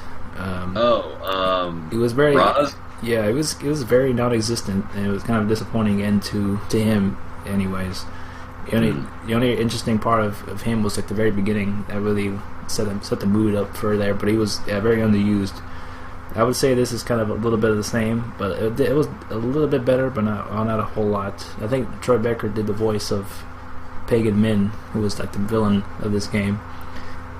I mean, I tell you, Troy Baker is he's knocking it out of the park. All over the place. You can't even tell if it's him half the time. I gotta say, there needs to be a video game where he and Troy Baker are competing against one another for the role of like grizzled white guy, and they just like the only one can be the grizzled white man. Yeah, but that was fun. Far Cry 4. We brought up a little bit Shadow of Mordor. That's a good game. Yeah, and very, very fun. Shadow of Mordor. I love all the little nods and hints to the Tolkien lore. I love the Middle Earth, Tolkien's Middle Earth books. Like this. Ladies and gentlemen, unless you really love Tolkien, please don't read the Silmarillion. It's essentially just like a history book. Damn. For magic. So pretty much, yeah. I mean, I would say that wraps up the 2014 year. I think that we couldn't have done it any better than that. Still, I remember this. Still no bank heist from GTA Online yet. Oh yeah, it's coming soon, but over a year. Over a year. Over a year. And I still get my undies in a bunch with that, just because of the fact that they advertise this as being kind of a part of the game. They advertise it with the game, and that you expect that, because it was like, it wasn't saying, oh, it's coming later. It essentially said like, oh, this is going to be a part of it. And it wasn't like with 343 Industries with the Master Chief Collection. They didn't say, oh, Spartan Ops, it's going to be coming eventually. They didn't advertise it at all. They just said like, oh, it's going to be coming out eventually, and we won't advertise with it. We'll just give it to download to the people later to have fun with it. So, but it just like, come on, Rockstar, you're not winning me back here. But yeah, that's pretty much the year, man. 2014 in a bunch. And two things. Yeah. I'm sorry, just before I forget. One, thank you, Stanley Kubrick, who over at Destructoid has always been very kind to me over there and always supportive of the podcast. And second, let's tip our heads and say a little prayer for Ralph Baer, who was the quote unquote father of video games, and he kind of helped start a revolution and working on games such as Pong, and I just had the fortune of I sent him an email back when G4 was in its heyday, if you can believe that. He was on an episode of Icons, and I sent off an email that said, "Goddamn, hey, I saw your show, saw you on the show, great job." And he responded to me. He said, "Thank you very much." And of course, he plugged in his book. But that aside, he because you always got to keep him hungry. And this kid likes me. Let me plug my book. You buy a copy or two. He's a stupid kid. Let me get that book. Oh my god. And he seemed like a good guy. So rest in peace, Ralph Baer. Well, that's very cool, man. I actually. Yeah, before we started, I tweeted out that we were actually going to record today, finally, and had some folks send in some questions. We actually have 3 questions for this episode, so I think it'll be a better time than anything. Unless you have anything to add on 2014 in gaming, primarily, we can probably get to that. So, all pretty much we've covered it all. I mean, 2014 wasn't that big of an eventful year. Yeah, I mean, at best, it like the top stuff was kind of over and done with after a week. Yeah, pretty much. There were some really good games that came out this year, but there were very far and few between. I pretty much will put out there probably my top 5 if to check out. They were my favorite ones for this year. I would say.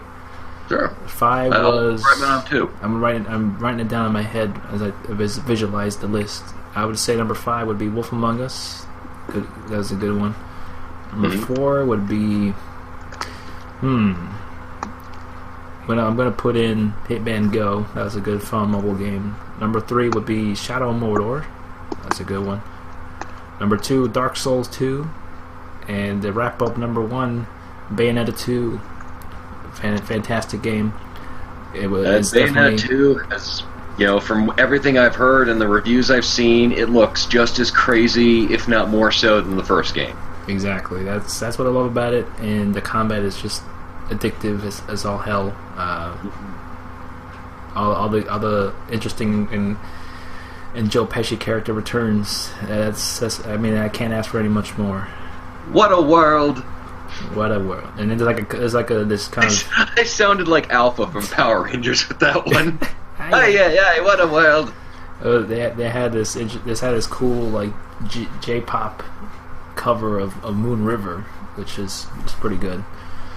Yeah, they had they did "Fly Me to the Moon" on the first game, so why not Moon River? That was awesome. So that's pretty much my list. I think there's definitely more to add in there. Those are the top 5 that stood out to me the most. That I enjoyed it a hell of a lot. 2014. So tipping my imaginary glass up in the air for a good 2015. There's definitely some anticipated titles to look out for. My top 2 probably would be Witcher 3 and Batman Arkham Knight for sure, and Bloodborne. That's another Dark Souls game that's not Dark Souls, but it is Dark Souls, but under a different name. But hey, it's the same people behind it, right? Yeah, From Software. Okay, From Software. Yeah, what an interesting name.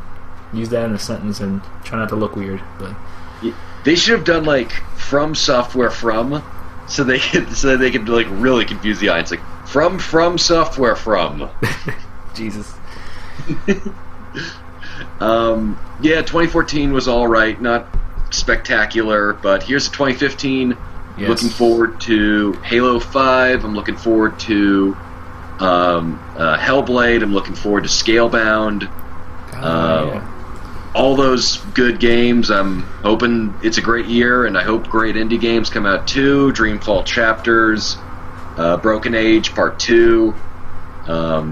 And just a quick rundown of my top 5 games of 2014: Wolf Among Us, Dragon Age Inquisition, Alien Isolation, Halo Master Chief Collection, and Shadow of Mordor.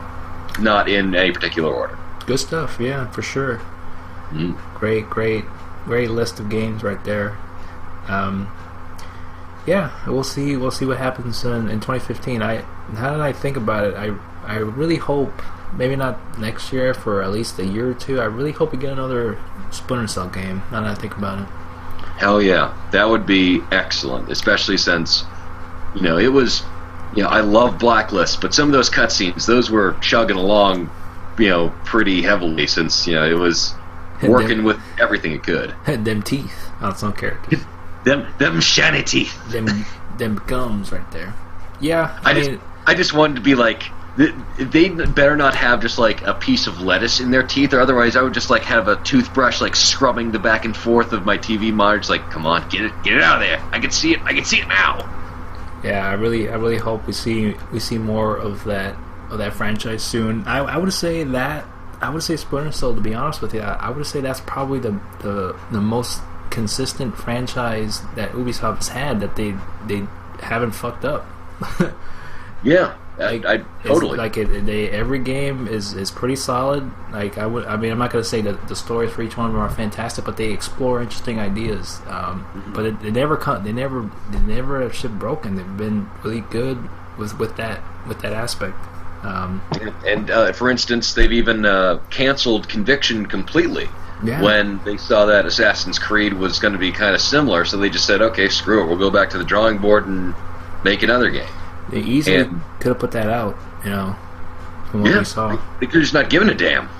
But Splinter Cell has been their beloved franchise. That I would say that's the one that they've been really consistent on. Even with Assassin's Creed, it is their moneymaker, but that series hasn't really been consistent after Brotherhood. But with Splinter Cell, it's been really good about that.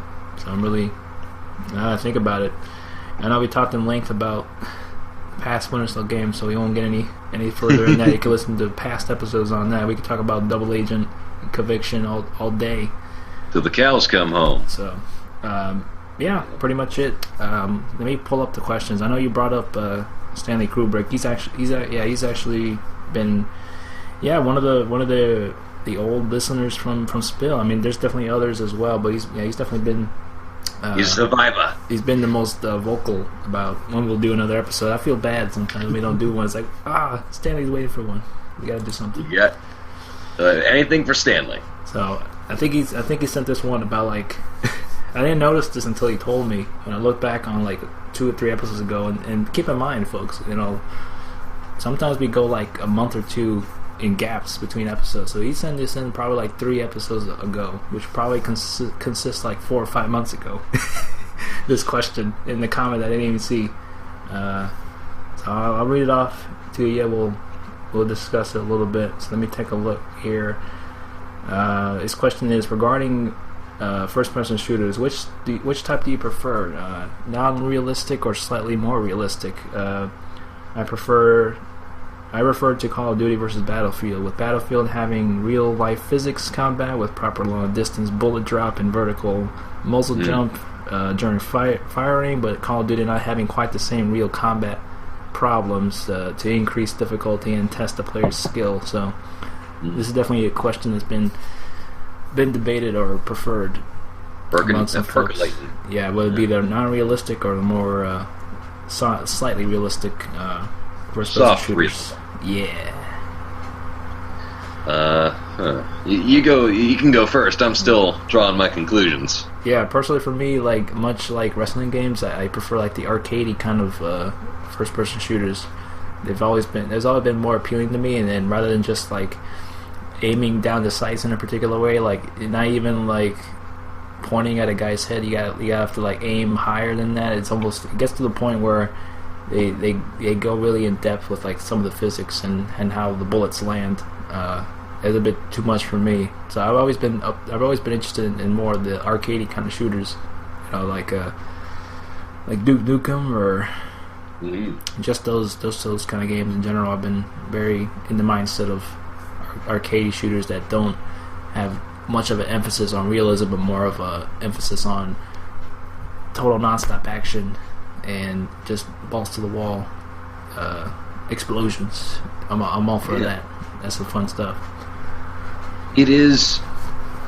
I don't know. Like I'm not a huge fan of Battlefield or Call of Duty, but if I do prefer the arcadey style, as you've sided with. Is just there's something about the exaggeration that gives it a sense of creative and artistic freedom, where you don't need to worry so much about not the hyper realism. I would say where it's trying to be realistic, but in practice it's actually kind of a little bit silly and fantastical. But I'd rather have that and it be memorable than something like Battlefield, which is, I don't know, like with Battlefield it feels so much like trying to maintain itself within the realms of realism that it doesn't set itself apart. I don't know if this is making any sense, but I prefer Call of Duty just because of its exaggerated plots, its exaggerated weaponry, and its the non-realistic stuff like Advanced Warfare. Yeah, all that stuff is pretty ludicrous. But with Battlefield, it's more realistic, but I throwing around the word realistic, but I would just prefer that kind of just stop and pop, have fun, style of gameplay rather than Battlefield, which is like you have to master physics, you have to understand kind of where everything is leading to, you have to understand the weapons that you choose and how to maneuver around the maps like as fluidly as possible. With Call of Duty, just like you can have a fun old time. Yeah, I guess it comes down to the point since both of them do their own thing, and it doesn't. Not either one of them do anything realistic or unrealistic. I guess you would say it's a matter of preference whether you prefer Battlefield, which is requires more strategy and group effort to accomplish what needs to be done, and compared to the Call of Duty, which is more of like a twitch shooter, which requires you to be fast reacting and alert at all times. It doesn't really require much strategy other than just being the first one to shoot the other guy first. I guess that's the closest comparison you can make as to what kind of gameplay like you're into in terms of that aspect of things. So definitely interesting question. So definitely sound off, folks, if you got your preference of first-person shooters in the comment section. Yes, indeed. So I want to read off these last two here I got from Twitter. Yes, please. And we'll call it a wrap. This has been fun as always to do this. That's all. You got it. So I got a question here from Mr. Big Red and Y. This is probably gonna be more pertinent to me than you, CH, because I don't think you played any wrestling games. Sadly, no. So I have not. Yeah, his question is: do you think WWE should put a version of WWE Immortals out on consoles? Now, I'm not too familiar with WWE Immortals. I think this is another WWE wrestling game on iOS or a mobile game. I need to look this up, but I think it's done by NetherRealm of all people. I think I saw footage of this. I don't know too much about it, but I'm gonna look it up right now. I know I saw something about this, but I would say after my experience with WWE 2K15, I say nah, I'm good. I don't think I would want to see a console version of it. I'm actually. Oh, okay. Now just from the images alone, this it looks like it's a game from NetherRealm, and they it looks like they make the wrestlers almost like in the vein of like Mortal Kombat universe or something like that. It's weird. Yeah, it was on Destructoid where they said like, okay, we're gonna be doing it. Looks like they're kind of doing it like Injustice or Mortal Kombat meets WWE, where it's like we'll take these actual wrestlers and like make them fantastical. Where essentially like John Cena is Superman because he's the most popular. Yeah, he pretty much is the Superman of wrestling. Yeah, this game looks. Do they still have Mysterio? Was that? Is Mysterio still around there? I don't know anything about wrestling, so I'm throwing out names hoping that something sticks. No, you had it. To be honest, I don't think so. He's kind of been in and out of wrestling for a while because he's had multiple like knee surgeries, so that's kind of kept him out of wrestling for a long time, and so I would say probably not. It's kind of been confirmed and not confirmed on that. I haven't really kept up with the wrestling news that often, but I would bet that I don't think he's with the company anymore right now. Yeah, this game looks ridiculous. This actually looks more fun than the other mobile game they put out, the card game, which is like it takes little to no skill for that card game. It just requires. Wait, a card game? Yeah, there was a wrestling card game that came out this year. It's pretty much a game of really nothing. The best way I can put it, you pretty much assemble your deck and you play online with other people's. You don't even play online with anybody. You play against people's cards. There's no interaction with other players online. You just, depending on who has the better card in terms of like attack points or defense points, is who wins. That's pretty much it. It's the most simplistic and non-fun card game I've ever played in my life. And there's microtransactions in there, so I don't know anybody who will buy the cards. There's no point. There's no point. I'm dry heaving just thinking about it. There's no point. It was fun for like an hour, and then I haven't gone back to it.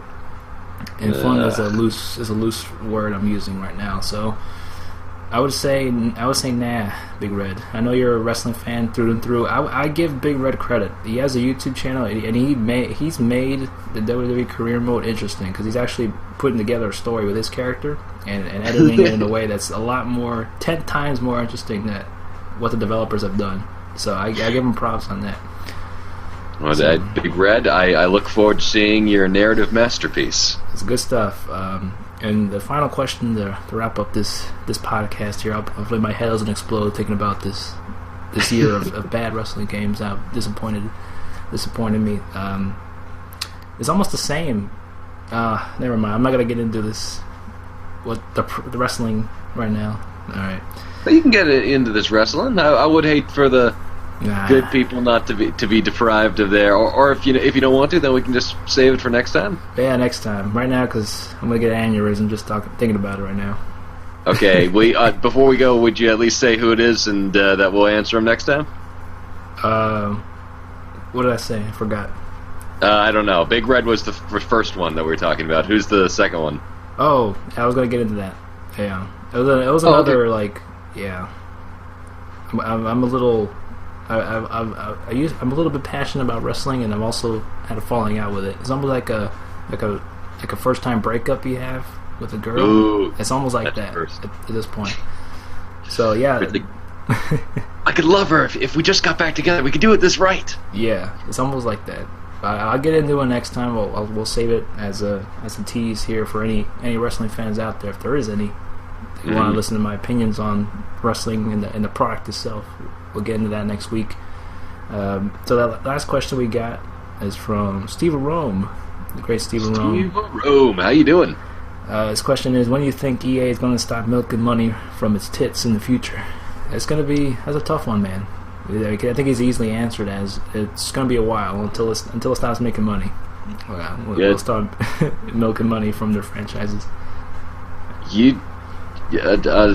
As you just said, until they stop making money, that they won't ever stop doing it. Even if they go 10 years of being voted the worst company in the world and have 40% or 31% on Metacritic, and they get criticized from every corner of the industry, they don't care as long as they keep making money. So that's it. I mean, they don't care about franchises.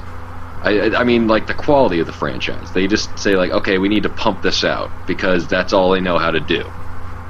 They took a risk with games like Dead Space, with Mirror's Edge, with Dante's Inferno, and it didn't work out for them. So that just told them, okay, we don't need to make anything new. So they don't care. And even with franchise that they had, like Dead Space, which was critically raved and was sold very, very well, they had such high expectations that when Dead Space 3 didn't meet them, they've essentially shelved the franchise for right now. Mm-hmm. Yeah, as we've talked about before, there was definitely some hand in the cookie jar when it came to Mass Effect 3, which almost single-handedly ruined the series for some folks. Not everybody, but there was some taste left in people's mouths of EA's involvement with Mass Effect 3, especially. Yeah, even we thought originally it wasn't going to be that bad when they took over for 2. You didn't really get that with 2, but with 3 it was definitely there, especially with like the microtransactions on the online aspect of the game. Oh, jeez, that one. Especially for Mass Effect 3 multiplayer was great. Maybe great, maybe very good, but it was good in spite of EA. Yeah, because it was a fun multiplayer experience, and then they completely ruined with oh, by the way, you're gonna have to unlock all these characters, to unlock all these skins and weapons. You're pretty much gonna have to buy your way to the top. It's oh, you gotta be kidding me. And even if you buy the packs, it's not even guaranteed that you'll get what you want because it's randomized what you get. Even if you buy it. You can go for that Drell Sentinel, but all you're gonna get is 5 Hanar ice cream vendors. You're not gonna you're not gonna get the one that you want. Yeah, that part, it was kind of doo-doo. Yeah. but nonetheless, it was a fine game. All its own. The multiplayer was good, and yep. That's as much as I'll get into that. We talked about that at length as well. But yeah, good question there, Steve. And that is going to conclude, the end of the episode. And definitely, folks, send your questions out to us on Twitter, especially because I would say I'm the most active on there. You can send them to CH as well. I won't read it. He won't read it, but. I'm too lazy. I'm too lazy to do things I need to do. Why would I love you guys. I love you to death. But honestly, I'm probably not going to check my Twitter that often. So just please bear in mind that I'm not that attentive. And but you can try to keep messaging me. Yeah, that's all you can do. But it's the thought that counts. So yeah, glad we were able to do this again. My good friend, CH Gorog here. And yeah, it's good to get back in the podcasting game. I always like doing this. It's always fun. This is like a breath of fresh air after a long day trapped inside an office cubicle. Oh yeah, I can imagine. So yeah, thanks again everybody for all the positive feedback on the podcast as always, and always keeping us in the loop that you're interested in what we do and expecting future episodes. I can't guarantee whether we'll put out another episode this month, but I really want to get this initiative in right away for February at least. Do at least 2 podcasts a month, whether it be gaming or other stuff that maybe we're involved in or really interested in. We'll definitely talk about it. And it's a new year, so there's a lot of things a lot of resolutions that people make that they may not keep, but podcasting at least is going to be one of them. So that's something to look forward to. Mm-hmm. I've also made another New Year's resolution. It's to eat more chocolate, and I'll tell you, it's going strong. It's going good. Oh, shit. I'm keeping in mind. Everyone thinks, but okay, I'm going to get healthier. I'm going to stop smoking. I'm going to stop drinking. I'm going to eat more chocolate. That's an achievable goal. There you go. Achievement confirmed. Achievement unlocked. 10 gamer points. Heart attack. You gotta tackle life like achievement points. Every little thing you get an achievement. Go with that model. Well, good stuff. Thank you everybody again for listening. CH is, as always, your awesome co-host. Splinter, you are a hero and a scholar to many orphans out there who want to one day grow up and be you. Well, thank you, sir. Thank you very much. This is episode 157 of Bloody Thumbs Podcast. As always, check us out on Twitter. I am at Splinter47 at the end, and you're at CH_Gorog. And I mentioned, I am on YouTube as well. I can't remember what my username is at the moment, but just look up CH Gorog, and I'll probably be the first one there because nobody. It's either going to be me or a picture of the Gorog from The Force Unleashed 2. So yeah, you can tell which one's mine. Either way is win-win for you, and I am as well on YouTube. I haven't done much of the YouTube stuff or Twitch in quite a while, but I'm going to get back into that this year for sure. Do some more of that Twitch streaming and posting them on YouTube, so that'll be there. All the links that we mentioned will be in the show notes below, whether they be on iTunes or on our pretty much permanent home at this point at thebgb.com. So all that will be there. Thanks again for tuning in and remembering to tune in. I could imagine at this point you might have forgotten already that we were still alive after like 2.5 months. We're back, baby. Nevertheless, thank you all for listening. You have a good night. Good night, everyone. Gravitas.